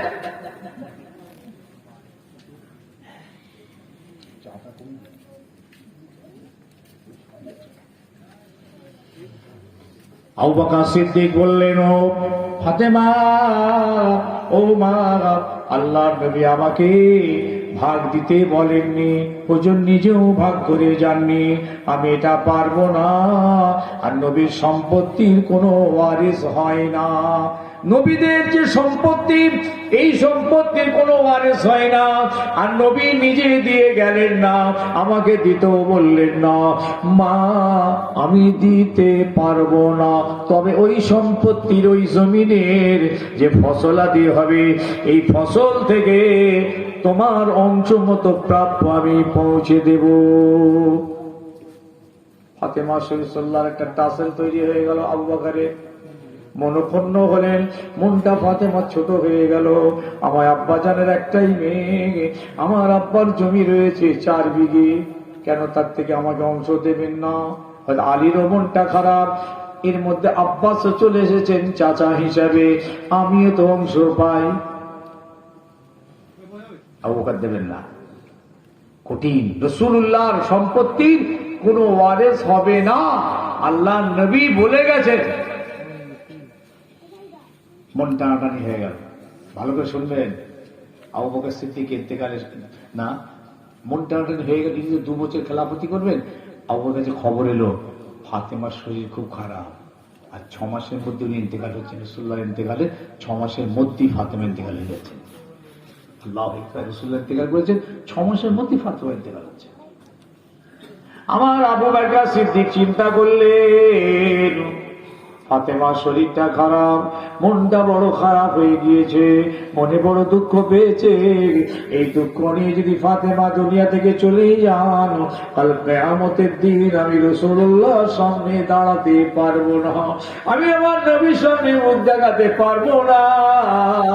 আমার কথায় ফাতেমা দুঃখ পেয়েছে, অতএব ফাতেমার কাছে গিয়ে ক্ষমা চেয়ে নেওয়া হোক। আমি একটু ক্ষমা চেয়ে নিই। কত বড় উদার দেখেছেন, তিনি একজন জলিলগত সাহাবী, আর ফাতেমা হচ্ছে তার মেয়ের মতো, তার কাছে ক্ষমা চাইতে যাচ্ছে। কতখানি দিল, অন্তরটা কতখানি খোদাভীরতা। আবু বকর সিদ্দিকের আদর্শ দেখেন। ফাতেমার দরওয়াজায় যে হাজির হয়ে গেলেন, প্রচন্ড উত্তপ্ত রৌদ্র, মরুভূমির ধারে ফাতেমার ঘর, একটাই ঘর। আবু বকর সিদ্দিক গিয়ে দাঁড়িয়ে গেলেন উত্তপ্ত বালির উপরে, উপরে সূরজের তাপ। বাবারা, হযরতে ফাতেমার ঘরের দরওয়াজায় গিয়ে দাঁড়িয়ে আছেন।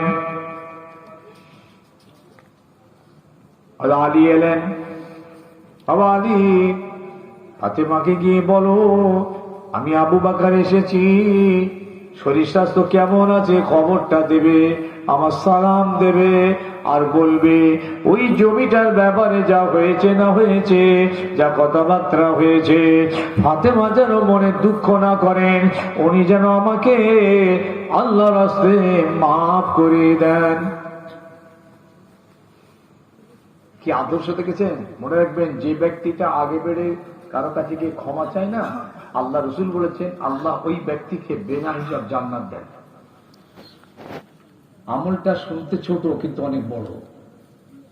আপনি আপনার সঙ্গে একদিনের মনে অমিল হয়ে গেছে, একটা দ্বন্দ্ব হয়েছে, আপনি নিজে গিয়ে তার কাছে ক্ষমা চেয়ে বলতে ভাই মাফ করে দে, আমি তোকে এই ব্যাপারটা আমি মিটিয়ে দিতে চাইছি, আমাকে তুমি ক্ষমা করে দাও, কিছু মনে করো। এই যে মানুষটা এগিয়ে গেল, বা এই মানুষটার প্রতি আল্লাহ এত খুশি, রসুল বলছেন একে আল্লাহ বিনা হিসাব জান্নাত দেবেন। একবার জোরে হবে, জোরে হবে। যার কাছে গেলেন সেও যদি ক্ষমাটা করে দেয়, রসুল বলছে আল্লাহ ওকেও ক্ষমা করে দেবে। কিন্তু আছে কি, আমি যদি এই হাদিসটা শুনে আমি আগে গিয়ে যদি বলি ভাই যা হবার হয়েছে অনেক কিছু, তুই আমাকে আদাসে মাফ করে দে, তখন সে কি বলবে জানেন? এখন হয়েছে কি, এই তো সকাল, দাঁড়া তো দপা রপা করে ফেলবো। হতের ছাড়ার কাণ্ড দেখো। এই রসুলের হাদিস শুনে আমার মুখ থেকেই শুনেছে, ধরুন ধরে আমি বললাম, শুনে যে বেচারা কালকে, আর যেই ধাক্কাটা মেরেছে এক্ষুনি দাঁড়া, হয়েছে কি, বড়দের জিজ্ঞেস করি এত তাড়াতাড়ি ক্ষমা, 2-4 কথা শুনিয়ে দিয়েছে, ওর মনটা খারাপ হয়ে গেল। আমি নবীর হাদিস মেনে আমল করতে না, আমাকে ঝাড় দিয়ে দিলে, তখন বলতো খামাকে আমি যদি কথা শুনে না যাবো,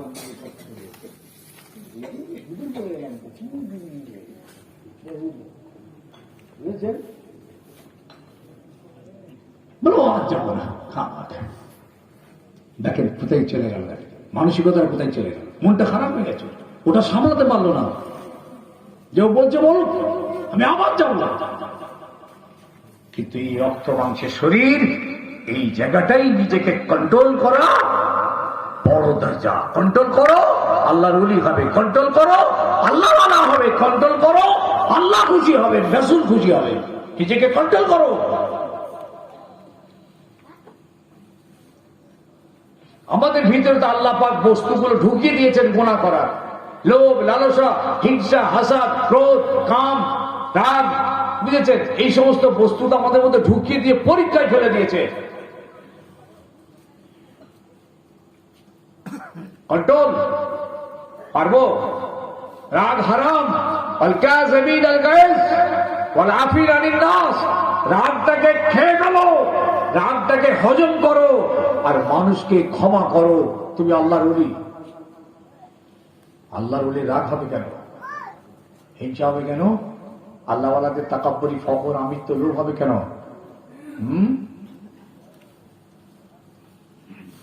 যত নরম হবে, যত আজিজের কিসারি ভাব থাকবে, তত আপনি উপরে যাবেন। বুঝেছেন? ভালো মানুষের নমুনা হলো এরা সবরদার হয়, একটু অনুনয় বিনয় করে থাকে, বুঝেছেন? কোনো অহংকার থাকে, এটা ভালো লোকের আলামত। অহংকার আছে, শক্তি আছে, ঝগড়া করছে, এরা হচ্ছে বদ লোকের আলামত। হাদিস পাক।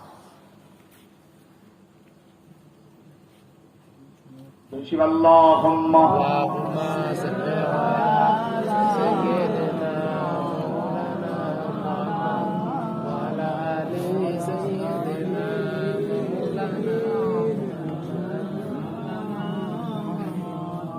मदीने में जाकर मोहम्मद मिलेंगे, वहाँ पे कसूर की सहारा मिलेंगे। सहारा न दोगे तो फिर कमली वाले कैसे किनारा मिलेंगे। अल्लाहुम्मा सल्ले अला सय्यिदिना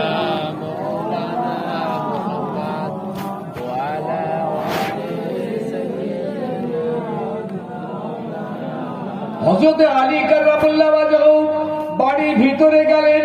ও ফাতেমা, তোমার ঘরের দরজায় আমিরুল মুমিনিন খলিফাতুল মুসলিমিন দাঁড়িয়ে আছেন। কোন ছায়া নেই, উত্তপ্ত বাড়ি, মাথার উপরে সূর্যের তাপ। আমার বড় লজ্জা হচ্ছে, আমি বসাতে পারছি না, কোন ছায়াদার গাছ নেই, গাছের ছায়াও বসাতে পারছি না। ও ফাতেমা, তিনি তোমাকে সালাম জানিয়েছেন, তোমার শরীর স্বাস্থ্যের খবর জানতে চেয়েছেন, আর বলেছেন ওই জমি সংক্রান্ত বিষয়টা নিয়ে যা হয়েছে না হয়েছে তিনি তোমার কাছে আল্লাহর রাস্তে মাপ চেয়েছেন। ফাতেমা শুনে বললেন, হুজুর আপনি গিয়ে বলুন, এখন আমার আর কথা বলার সময় নেই, আমি এখন মওতের বিছানায়, মওতের চিন্তা, কবরের চিন্তা, আখিরাতের চিন্তায় আমি এখন ব্যস্ত আছি, আমি এখন এই ব্যাপারে কথা বলতে পারবো না।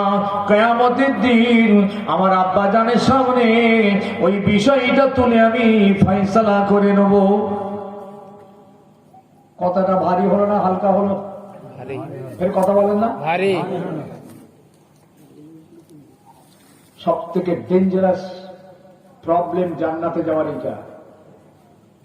যদি কোনো মানুষের হক আটকে যায়, আল্লাহর হক আটকালে তো ছাড় হয়ে যাবে।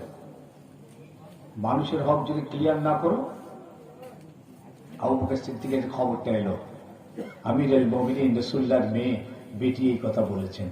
সিদ্দিক একবার কাঁদতে লাগলেন। রাসূলুল্লাহ চোখ দিয়ে, আবু বকরের চোখ দিয়ে পানি গড়াচ্ছে, উনি দরওয়াজা ছাড়ছেন না, দরওয়াজা ছাড়ছেন না। ও বাবা আলী, তুমি আবার একবার ভিতরে যাও, ফাতেমাকে একটু বুঝিয়ে সুঝিয়ে বলো, ফাতেমা যেন আমাকে আল্লাহর রাস্তায় মাফ করে দেন। আমার সালাম বলবে, আমার সালাম বলবে, আর আমার একটু তুমি বুঝিয়ে বলো। একটাই ঘর ফাতেমার, আমিরুল মুমিনকে বসাতেও পাচ্ছেন না কোনো ঘরে, ঘরের ভিতরে পর্দা আছে। আমিরুল মুমিনিন ফাতেমার ঘরে ঢুকতে পারছেন না, পর্দা। ভাবছেন কি কত কঠিন পর্দা জানেন? রাসূলুল্লাহ জামানা থেকে শুরু হয়েছে, যখন থেকে আয়াত নাযিল হয়েছে, যখন থেকে আয়াত নাযিল একদম কঠিন পর্দা। একটা অন্ধ সাহাবী আসছিলেন, আম্মাজান ফাতেমা রাসূলের কাছে আছেন। হুজুর দেখি, এই ফাতেমা, এই আয়েশা, যা চলে যাও, তুই ভিতরে যাও। আম্মাজান বললেন, হুজুর তুমি তো অন্ধ, উনি তো আমাকে দেখতে পাচ্ছে না, তাহলে আমার থাকলে অসুবিধা কি? হুজুর বললেন, আরে ও তো দেখতে পাইনি, তুমি তো দেখতে পাচ্ছ, যাও ঘরের ভিতরে চলে যাও।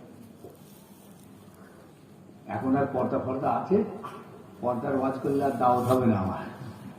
বলে হুজুর আনেনি না আমার, হ্যাঁ মজার খুঁজে মানে পর্দা নিয়ে এসে খালি ঘরের ভিতরে ঢুকিয়ে রেখে দেবে এরা। ভাই কি করবো বলে, রসুল্লাহ বলেছেন যে কি করবো, রসুলের কথা মানতে হবে, আপনাদের মানতে হবে। 4টে কাজ যদি মেয়েরা করে, জান্নাতের 8টা দরওয়াজার যে কোনো একটা দরওয়াজা দিয়ে যাওয়ার আল্লাহ পাক অনুমতি দেবেন। তো যেটা খুশি সেইটা দিয়ে তুমি জান্নাতে যাও। 4টে কাজ। একটা হলো আল্লাহ জমিন আল্লাহর নামাজ 5 ওয়াক্ত আদায় করবে, রমজান মাসের রোজা রাখবে, স্বামীকে সন্তুষ্ট রাখবে, আর নিজেকে পর্দার ভিতরে রাখবে। এই 4টে কাজ কোনো মা বোন যদি করতে পারেন, আল্লাহর কসম, আল্লাহ নবী বলেছেন 8টা জান্নাতের দরওয়াজার যে কোন একটা দরওয়াজা দিয়ে আল্লাহ আপনাদের জান্নাতে যাওয়ার অনুমতি দেবে।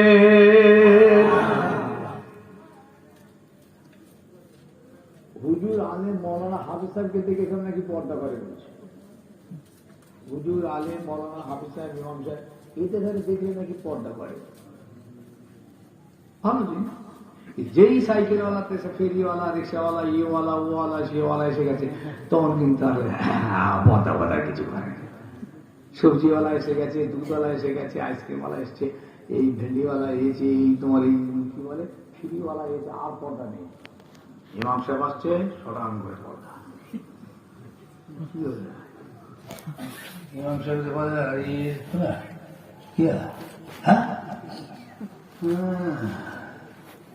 বিরাট ভয়, বিরাট ভয়। ইমাম সাহেব কি মনে করো? আর সবজিওয়ালা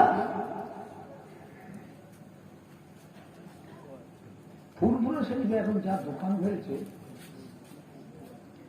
সেই দোকানের বোরখা টোরখা হাঁপি যাবি না, আল্লাহ নাজাদ দিক, সব মেয়েরাও আসতে শুরু করেছে। সেই মেয়েরা গিয়ে দোকানে উঠে কেনাকাটা শুরু করেছে।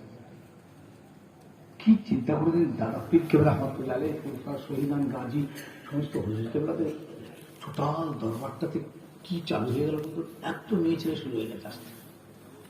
আনসার ভাই 1 তারিখে ঢিলা মেরেছিল মেয়ে ছেলে, তাতে বাচ্চারা খারাপ হয়ে গেছিল, ঢিলা মেরেছে। কি করতে ইচ্ছেন, বড় 407 থেকে নামছে সব, বুঝতে পারেননি? 407 করে এসেছে, একদম দাদা হুজুর মাদাসি পার হয়ে গিয়ে 3-এর 8 চালার সামনে গাড়িটা দাঁড় করিয়েছে, করে ওর উপর থেকে সব নামছে মেয়েগুলো। আনসার ভাই তখন ঢিলা নিয়ে মেরেছে, তাই নিয়ে দরবারের কিছু ভাই হুজুর না আনসার ভাইয়ের বিরুদ্ধে চলে গেল। বলুন এবার কিভাবে কি করবেন বলুন। সেই দোকানদারের সঙ্গে ঝগড়া করছে, ওই যে মহিলারা গেছে না পরে বোরখা কিনতে, সেই দোকানদারের সঙ্গে ফাইট হচ্ছে। চাচা আমি যে ফাটাফাটি সর্বনাশ করেছে, কোথায় এসেছে রে, এ তো পুরোপুরি হজ করতে এসেছে, আর হজ করতে এসে ফাটাফাটি করছে কোথায়। হযরত আলী ভিতরে গেলেন, ও ফাতেমা, খলিফাতুল মুসলিমিন দরওয়াজায় দাঁড়িয়ে রয়েছেন, উত্তপ্ত বালি মাথার উপরে সূর্য খাচ্ছে রোদ। তিনি তোমার কথা শুনে চোখ দিয়ে টানার পানি গড়ায়। ও ফাতেমা, তোমাকে আবার তিনি সালাম জানিয়েছেন এবং তোমার কাছে ক্ষমা চেয়েছেন, তুমি তাকে আল্লাহর রাস্তে মাফ করে দাও। ও ফাতেমা, তুমি জানো না কে তোমার দরওয়াজায় দাঁড়িয়ে আছেন, যিনি তোমার আব্বা জানের জীবনের প্রথম সঙ্গী। ও ফাতেমা, তুমি জানো না এমন একজন খলিফা দাঁড়িয়ে দাঁড়িয়ে কাঁদছেন, যিনি তোমার আব্বাজানকে গাড়ে সুরের ভিতরে কাঁধে মাথা রেখে তোমার আব্বাজান ঘুমিয়ে গিয়েছিলেন। ফাতেমা, বিষধর সাপ দংশন করেছিল, তোমার আব্বার মহাব্বাতে লড়ে না, চড়ে না। ফাতেমা, তুমি কি ভুলে গেলে কোন আবু বকর যিনি তোমার আব্বাকে সঙ্গে করে নিয়ে গারে শহর পর্যন্ত গিয়েছিলেন। ও ফাতেমা, তুমি কি ভুলে গেলে কোন আবু বকর তোমার দরজায় দাঁড়িয়ে কাঁদছেন? আলী বুঝাচ্ছেন, তুমি ক্ষমা করে দাও, ফাতেমা মাফ করে দাও। কি আল্লাহ, একজন জান্নাতি সাহাবী তিনি গেছেন ক্ষমা চাইতে। কেন ক্ষমা চাইবেন? উনি তো জায়গা বেড়ে দেননি, জায়গা কম দেননি, জায়গা দেবো না বলেননি। জি, জায়গা মানে ফসল দেবো না বলেননি। কেন? তিনি তো ঠিক মাপ যোগ করে যেটুকু ফসল পাওয়ার বাড়িতে পৌঁছে দিচ্ছেন। ক্ষমা চাইবেন কেন? এটাই হলো জান্নাতি মানুষের স্বভাব, জান্নাতি মানুষের একটা পরিচয়, জান্নাতি মানুষের বহিঃপ্রকাশ, নমুনা। জি, এই সামান্যটুকু পর্যন্ত তাদের ভিতরে ভয় ভীতি তৈরি হয়ে যায় যে আমি বলে আমার নবী পাকের মেয়ে, কলিজার টুকরা, আমার রাসূলুল্লাহর প্রাণ প্রিয় মেয়ে ফাতেমা যদি আমার উপরে দুঃখ পেয়ে দুনিয়া থেকে চলে যায়, কাল কিয়ামতের দিন আমি আমার রাসূলের সামনে দাঁড়াতে পারবো না।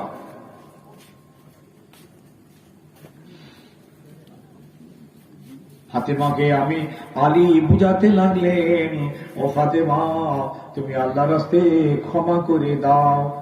ফাতেমা বুঝে ফেললেন। তিনি বললেন, হ্যাঁ, আমার আব্বাজানের জীবনের প্রথম সঙ্গী। আমি যদি আর হযরত আবু বকরকে ক্ষমা না করি, উনি আমার দরওয়াজায় চোখ ভরা পানি নিয়ে যদি ফিরে যান, কাল কিয়ামতের দিন আমার আব্বা আমাকে ভালো চোখে দেখবেন না। জান্নাতি মানুষের ভাবনা দেখেছেন? এটা জান্নাতের নমুনা। এগুলো হুজুর আপনি বাইরে যান, আবু বকর সিদ্দিককে আমার সালাম জানাবেন, আমার হয়ে ক্ষমা চেয়ে নেবেন। আমি ফাতেমা ক্ষমা চেয়ে নিলাম।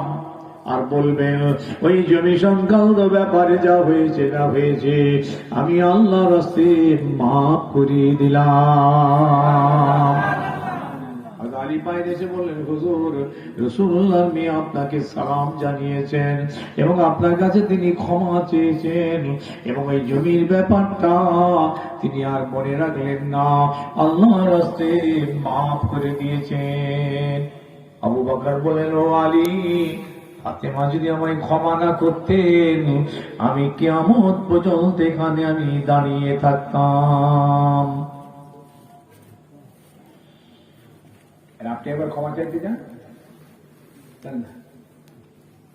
যেই ক্ষমাটা চাইতে গেলেন ও বললো ক্ষমাটা হবে না, এখন বহুত দেরি আছে, এই তো সকাল হয়েছে, কি থাম, তোর দপা রপা করে ফেলবো। এই তখন বলে, রেখে দে তোর ক্ষমা, এই চিতা এই কথা নাই ভারী আমার না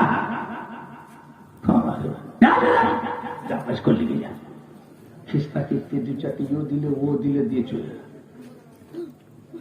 আর আবু বকর সিদ্দিক বলতে পারতেন, যাও ক্ষমা করবে না তো কি হয়েছে, আমিও বুঝে নেব। ফাতেমা কিয়ামতের মাঠে তার আব্বাদের সামনে বুঝে নেবেন, ফয়সালা করবেন, আমি আমার রাসূলের সামনে কিয়ামতের দিন ফয়সালা করব। আমি আবু বকর কি কম আছি নাকি? আমি রাসূলের ওসিয়ত মোতাবেক কাজ করেছি, আমি কোনো ভুল করিনি। এটা বললে তো বলতে পারতেন, পারলেন না। বুঝেছেন? এটা হচ্ছে জান্নাতি মানুষের একটা নমুনা। যে গাছের ফল থাকে না, সে গাছটা নুয়ে থাকে। ভাইজান, যে গাছের ফল আছে গাছটার দাম অনেক, যে গাছে ফল নেই ওর কোনো দাম নেই। যে গাছে ফল আছে দাম আছে, ফল আছে কি করে বুঝবেন? ওর ডালটা নুয়ে আছে। যে গাছে ফল নেই খাড়া হয়ে আছে। যে হাঁড়িতে বস্তু আছে কোনো আওয়াজ নেই, যে হাঁড়িতে বস্তু আছে হাঁড়ি ঠোক দেন আওয়াজ পাবেন না, আর যে হাঁড়ি খালি ডাম ডাম আওয়াজ হচ্ছে। আমল জীবন তৈরি করুন, আপনার ভিতরে যখন বস্তু এসে যাবে আল্লাহ রহমত হবে, আপনি যখন আমলদার হবেন, আমল কবুল হবে, আপনি যখন জান্নাতি হয়ে যাবেন, আপনার কোনো আওয়াজ থাকবে না। জি না, ওই রকম চোখ রাখাবেন না কাউকে, ওই গালাগালি করতে পারবেন না। জি হ্যাঁ, আপনি এরকম হিংস্র হয়ে উঠতে পারেন না। জি, আপনি একজন জান্নাতি, জান্নাতি মানুষ হিংস্র হবে না। ও দুনিয়ার মানুষেরা, ছেলে ছোকরা, যুবক জওয়ানেরা, আল্লাহ নবী আস্তে আস্তে ইন্তেকালের দিকে চলে যাচ্ছেন, মওতের দিকে চলে যাচ্ছেন। দিন যায় রাত আসে, রাত যায় দিন আসে। আল্লাহ নবী আম্মা জানকে বললেন, আয়েশা, আমি জীবনের মতো একবার আমার সাহাবীদের নিজে চোখে দেখতে চাই। মসজিদে নববীতে আজ অনেক দিন আমার যাওয়া হয়নি।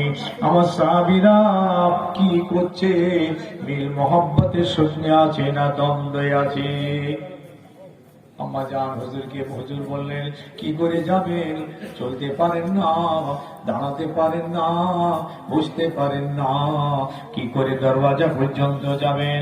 ওই বাচ্চা ছেলের মতন হামাগুড়ি দিয়ে মদিনার মসজিদে নববীর ওই পর্দাটা সরিয়ে দিলেন। যেই পর্দাটা সরালেন, গোটা মসজিদে নববী দেখা যাচ্ছে। সমস্ত সাহাবী ফজরের জামাতে দাঁড়িয়েছেন। আল্লাহর নবী চেহারা দেখে এত খুশি হয়ে গেলেন, এত খুশি হয়ে গেলেন। মোবারক চেহারায় হাসির ঝলক দেখতে পাওয়া যায়। একটু পরে ইন্তেকাল হবেন, তখন উনি হাসছেন। কি দেখে? আমার সাহাবীরা আমার অনুপস্থিতিতে মিল মোহাব্বতের সঙ্গে আল্লাহর নামাজে দাঁড়িয়ে গিয়েছে। আল্লাহ নবী ফিরে এলেন, ও আল্লাহ, আপনার দরবারে শুকরিয়া। আমি বাপ হারা, মা হারা হয়েছিলাম, খাদিজা হারা হয়েছিলাম, চাচা হারা হয়েছিলাম। মক্কার জীবনে 13 বছর কত না ঘাত প্রতিঘাত সহ্য করলাম। মদিনার জীবনে এসে যুদ্ধ যুদ্ধ যুদ্ধ যুদ্ধ করি কত না সাহাবী শহীদ হয়ে গিয়েছে। আল্লাহ, এই 63 বছরের জীবনের যত আঘাত, ব্যথা, বেদনা, দুঃখ, কষ্ট, মুসিবত পেয়েছিলাম, আজ আমার সাহাবীদের মিল মোহাব্বতের সঙ্গে দাঁড়িয়ে আল্লাহ আপনার নামাজে দাঁড়িয়ে থাকাটা দেখে সব কষ্ট আমার নিবারণ হয়ে গিয়েছে। সুবহানাল্লাহ। আল্লাহ নবী সরে এলেন। আম্মা আয়েশা বলছেন, আমার সিনাতে মাথা রাখলেন। এরকম জায়গায় বুখারী হাদিস, এই খাতা হুজুর মাথাটা রেখেছেন। একটা নিঃশ্বাস চলছে, জোরে জোরে নিঃশ্বাস শুরু হয়ে গেছে। আম্মা জান বলেন, আমার নিঃশ্বাস আর আমার নবীর নিঃশ্বাস এক হয়ে গিয়েছে।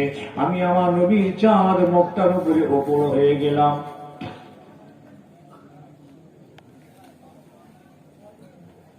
আমার নবী দুনিয়া থেকে চলে যাচ্ছেন, ইন্তেকাল হয়ে যাবেন। আম্মা আয়েশা বলছেন, আমার নবী পাকে একটা কষ্ট হচ্ছে, আমি বুঝতে পারছি। এমন কষ্ট আমি জীবনে কোনোদিন দেখি নাই।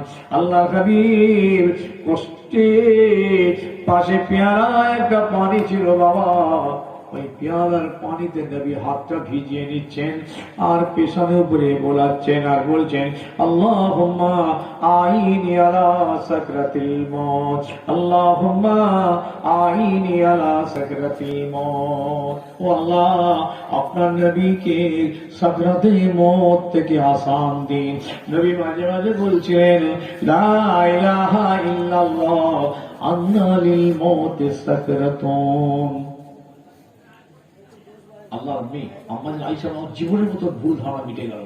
মওতের যে একটা কষ্ট হয়, সাদমা হয়, আমি জিন্দেগিতে জানতাম না। আমার নবীর দেখে আমার ধারণাটা মিটে গেল।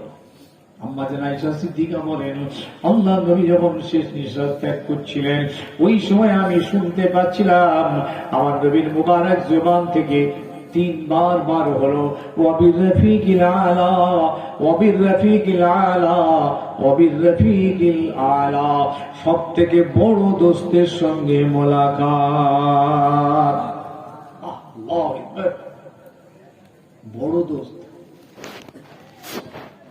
বড় হাবিব, বড় বন্ধু। আল্লাহ বলেছেন, আমি বড় বন্ধুর কাছে চলে যাচ্ছি। আল্লাহ অন্য জায়গায় বলেছেন, এই যে মওত হয়, মওত একটা পোল, মওত হয়ে গেল, পোলটা পার হয়ে গিয়ে একজন দোস্ত আরেকজন দোস্তের সঙ্গে মেলে। আল মওত জাসরুন ইউসিলাল হাবিবা ইলাল হাবিব। মওত হলো একটা ব্রিজ, একটা পোল। এই পুলটা পার হয়ে একজন দোস্ত আর একজন দোস্তের সঙ্গে মোলাকাত করে। আল মাউতু জাসরুন ইউসিলাল হাবিবা ইলাল হাবিব, এই মত একজন হাবিবকে আরেকটা হাবিবের কাছে পৌঁছে দেয়। আল্লাহ নবী ইন্তেকাল হয়ে গেলেন, 63 বছরের নবী। মদিনার মসজিদ নববীতে কান্নার রোল, কিয়ামত শুরু হয়ে গেল। মুস্তফার দুনিয়ার বেঁচে নেই, মুস্তফা আজকে আর নেই, তিনি ইন্তেকাল করেন। সাহাবারা সব পেরেশান হয়ে কান্নাকাটি শুরু হয়ে গেল। আল্লাহু আকবার। এক সাহাবী তো আল্লাহ বলি মসজিদ নববীতে পড়ি মারা গেলেন। আব্দুল্লাহ ইবনে আনিস এই সাহাবীর নাম। আব্দুল্লাহ ইবনে আনিস জি রাসূলুল্লাহ ইন্তেকাল করেছেন শুনেছে না, আল্লাহ বলি মসজিদ নববী পড়ে গেছে। কিছু সাহাবী অজ্ঞান হয়ে গেলেন, বেহুশ হয়ে গেলেন, কিছু চুপচাপ হয়ে গেলেন, কিছু কাঁদতে লাগলেন। আর ওমরে ফারুকের কথা শুনেছেন, তলোয়ার নিয়ে ঘুরতে লাগলেন। ওই মুহূর্তে আবু বকর সিদ্দিক রাদিয়াল্লাহু তাআলা আনহু মদিনায় ছিলেন না বাবা। আল্লাহর নবীর অনুমতি নিয়ে মদিনা থেকে কয়েক কিলোমিটার দূরে মাকাম সিংহ বলে একটি জায়গা আছে, ওই জায়গায় আবু বকর সিদ্দিক নিজের স্ত্রীর শরীর খারাপ দেখতে গিয়েছিলেন। এদিকে এই অবস্থা, সাহাবীরা বললেন আবু বকরকে খবর দাও, আবু বকরকে খবর দাও। দুজন সাহাবী মদিনা থেকে ছুটতে লাগলেন, মাকামে সিংহে গিয়ে বললেন, ভাই আবু বকর, ভাই আবু বকর, আপনি আর দেরি করবেন না, মদিনায় চলুন, আল্লাহর নবী আর বেঁচে নাই। সাহাবীরা কাঁদবে না? কারা কাঁদবে বলুন তো? যারা রসুলের জন্য বাপ হারা, তা হারা, ঘর হারা, ভিটে হারা, বিবি হারা, ছেলে হারা, সম্পত্তি হারা, সর্বহারা হয়ে সব ত্যাগ করে দিয়ে আল্লাহর নবীর কাছে চলে এসেছিলেন। আল্লাহর নবীর নুরানি মুখটার দিকে তাকিয়ে তাকিয়ে তারা বেঁচেছিলেন, সব দুঃখ কষ্ট তারা ভুলে গিয়েছিলেন। কাঁদবে না? সাহাবীদের মহব্বতের ওজন কত? হ্যাঁ, সাহাবীদের মহব্বতের ওজন। কাঁদবেন না? আবু বকর সিদ্দিক যেই শুনেছেন রাসূলুল্লাহ ইন্তেকাল করেছেন, ইন্না লিল্লাহি ওয়া ইন্না ইলাইহি বলে ঘোড়ার উপরে এক লাফে উঠে দ্রুত গতিতে মদিনার দিকে চলে আসছেন। মদিনার মসজিদে নববীর কাছাকাছি এসে ঘোড়াটাকে বেঁধে মসজিদের ভিতরে ঢুকলেন। মসজিদের ভিতরে ঢুকেছে আবু বকর, হযরত ওমর ফারুক তরবারি নিয়ে ঘুরছেন। আবু বকর একটু বুঝাতে গেলেন, ওমর বুঝাতে পারলেন না। হযরত ওমর বুঝতে চাইলেন না। ভাই আবু বকর, যে বলবে নবী মারা গেছে আমি কতল করে দেব, আমার নবী বেহুশ হয়ে গেছেন, অসুস্থর কারণে নবী আমার বেহুশ হয়ে গেছেন। আমার নবী ইন্তেকাল করেননি।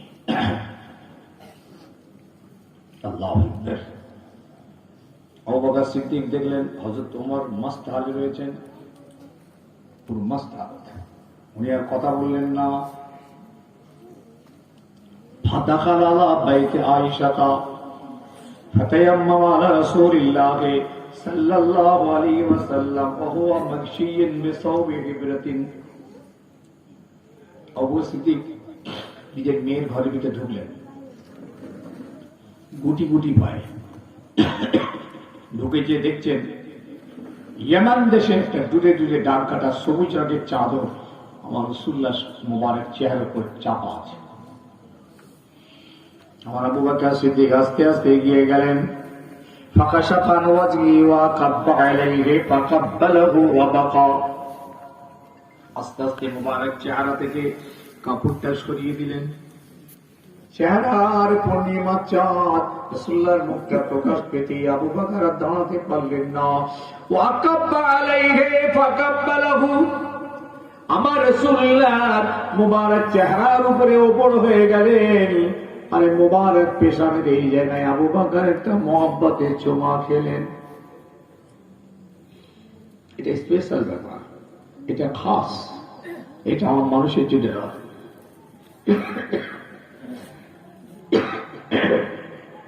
যে আপনিও কেউ মারা গেছে চুমো খাবেন, আল্লাহর নবী কোন এক সময় কোন এক সাহাবীর কপালে চুমু খেয়েছিলেন, আবু বকর সিদ্দিক সেটা দেখেছে।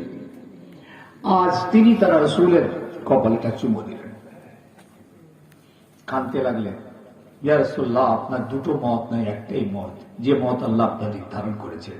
খুব মজবুত হয়ে গেলেন, মুখটা চাপা দিলেন, মসজিদ নববীর বাইরে এসে মেম্বারে দাঁড়িয়ে একটা ওয়াজ করলেন। সাহাবীদের ঠিক করতে হবে, ওমরকে ঠিক করতে হবে। কি ওয়াজ? কোরআন একটা আয়াত তেলাওয়াত করলেন, ওয়ামা মুহাম্মাদুন ইল্লা রাসূল قد خلت من قبله الرسل।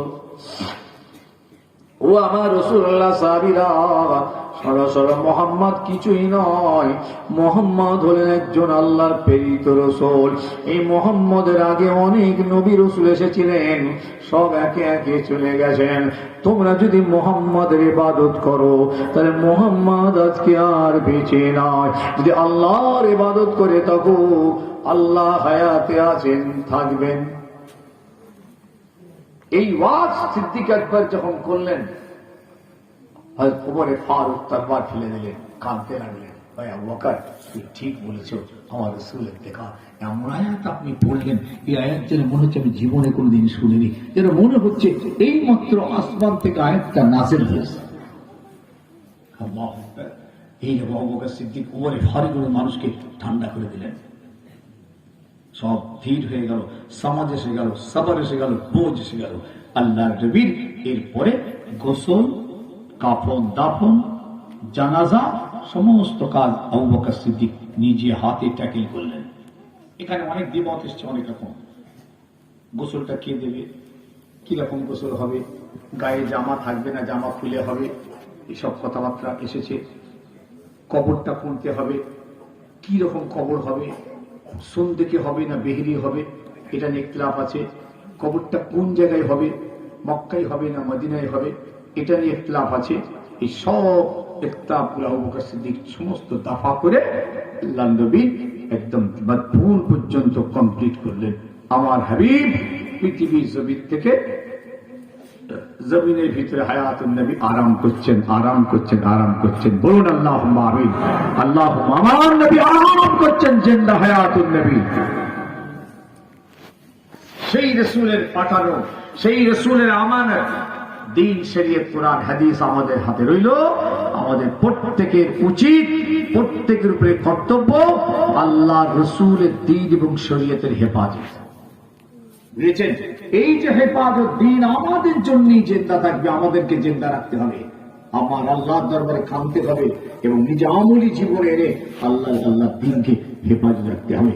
আল্লাহ আমাদের সকলকে সমাজ বুঝ দেন, দিন শরীয়তকে বোঝার তৌফিক ইনায়েত করেন। বলুন সকলে আল্লাহুম্মা আমিন।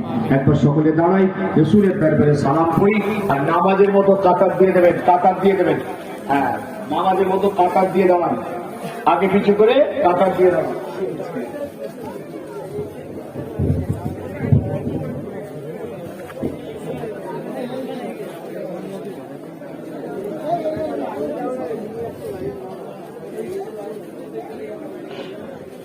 ওই কাতারটা হলো কি রকম এলেবেল হয়ে গেছে। ওর জোনাল শুয়ে দাও, এগিয়ে এসো, পরপর দাঁড়াও, প্রথম কাতার থেকে দাও।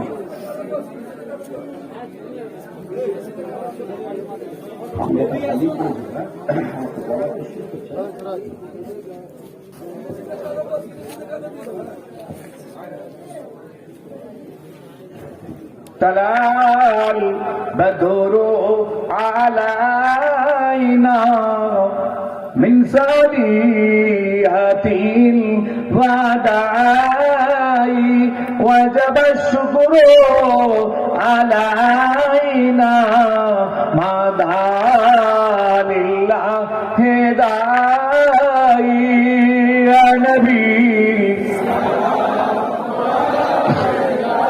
يا رسول سلام يا حبيب سلام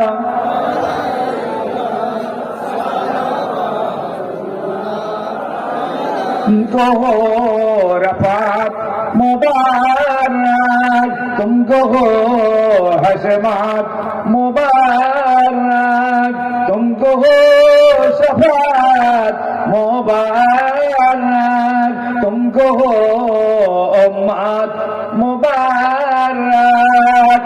নবী সালাম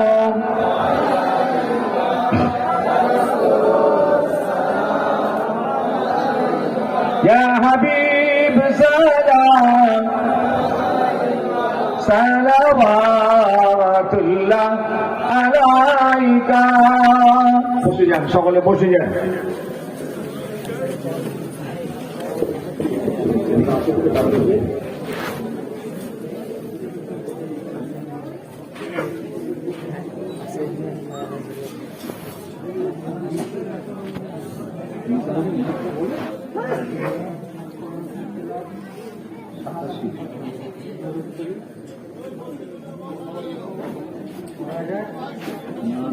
চারটে থাকছে থাকবে।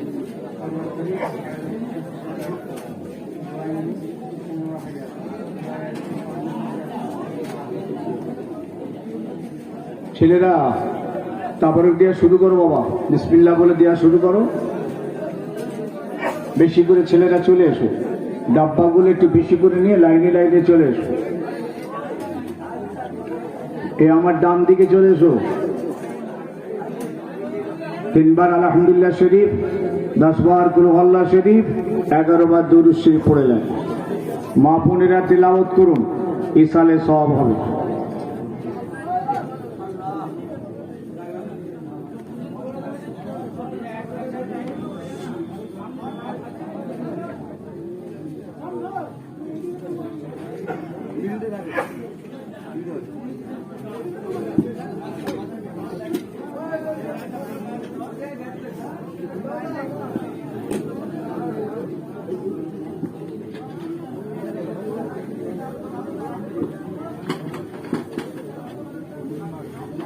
কোরআন শরীফ তেলাওয়াত হয়েছে মাশাআল্লাহ 87 খতম, দরুদ শরীফ প্রায় 67,100, কলমা শরীফ 1,25,800, দোয়া ইউনুস 15,000, সূরা ইয়াসিন 5,585, আয়াতুল কুরসি 200 বার।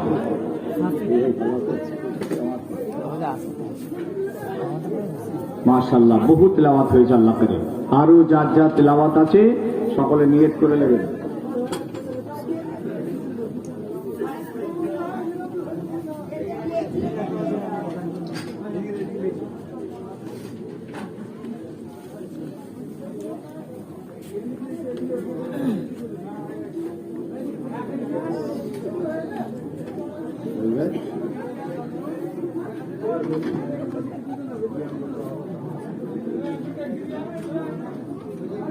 ওদের ডেকে নিয়ে আসতে হবে তো।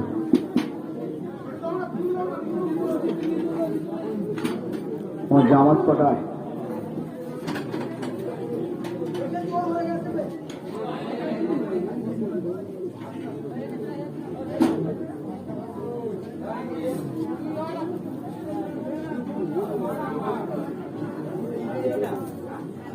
আল্লাহুম্মা সাল্লি আলা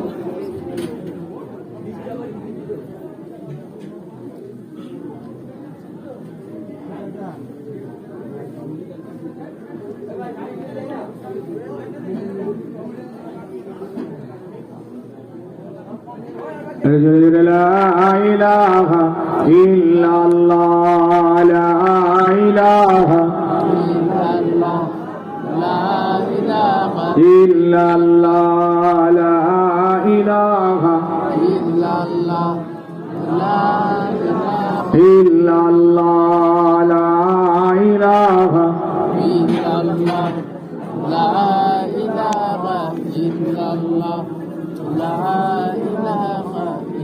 حسبي ربي جل الله ما في قلبي غير الله نور محمد صلى الله لا إله إلا الله لا إله إلا الله لا إله إلا الله।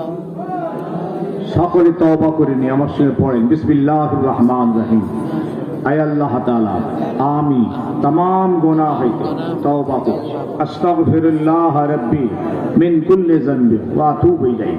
আশহাদু আল্লা ইলাহা ইল্লাল্লাহ ওয়াহদাহু লা শারীকা লাহু ওয়া আশহাদু আন্না মুহাম্মাদান আবদুহু ওয়া রাসূলুহু লা ইলাহা ইল্লাল্লাহ মুহাম্মাদুর রাসূলুল্লাহ সাল্লাল্লাহু আলাইহি ওয়াসাল্লাম আল্লাহুম্মা আমিন। আল্লাহ খাতরা কোরআন হয়েছে, কলমা শরীফ হয়েছে, দুরূদ শরীফ হয়েছে, সালাম কালাম হয়েছে, সূরা ইয়াসিন হয়েছে, যত যা তেলাওয়াত হয়েছে আল্লাহ রহমত করে ভুল কথা মাফ করে দিয়ে কবুল করে নেবেন। আল্লাহ সন্ধ্যা থেকে ওয়াজ নসিহত হয়েছে, দোয়া দুরূদ সালাম কিয়াম তাসবিহ তাবারুকের বিতরণ হয়েছে, রহমত করে আল্লাহ ভুল কথা আপনি মাফ করে দেবেন।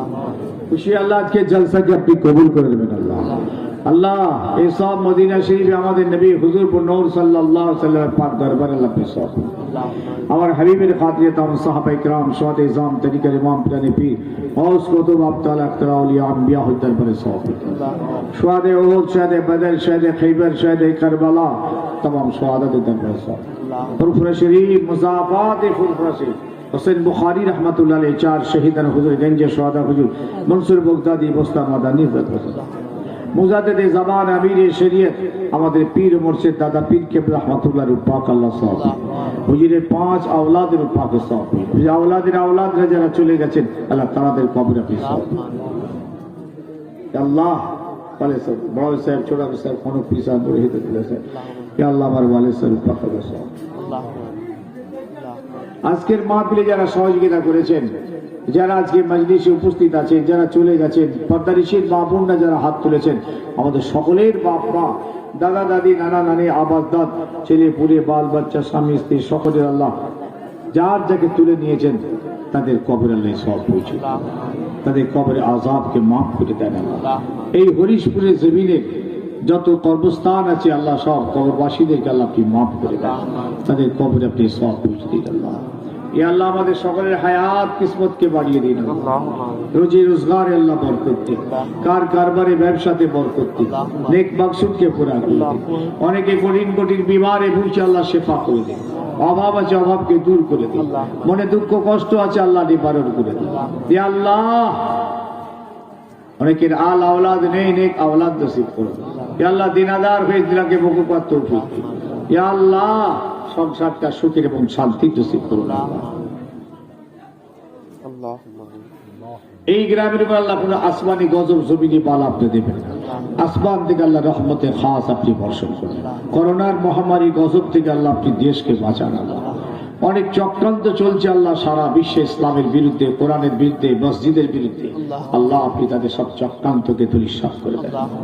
ইয়া আল্লাহ আপনি আসমানি মদত করুন। আল্লাহ কি চক্রান্ত চলছে আল্লাহ কোরআন পাককে নিয়ে, মসজিদ নিয়ে, আল্লাহ দিন ইসলাম নিয়ে, মুসলমানদেরকে আল্লাহ হাজার হাজার মুসলমান সব জেলখানায় পড়ে গিয়েছে। আল্লাহ আপনি আমাদের তাড়িয়ে দেবে, রাতের শেষ অংশে ফজর হয়ে গেছে, আল্লাহ আমাদের দোয়াকে কবুল করে নেন। আল্লাহ আপনার জমিনে বসে আপনার দেওয়া দুটো হাত রহমতের আশা করে তুললাম, আল্লাহ আমাদের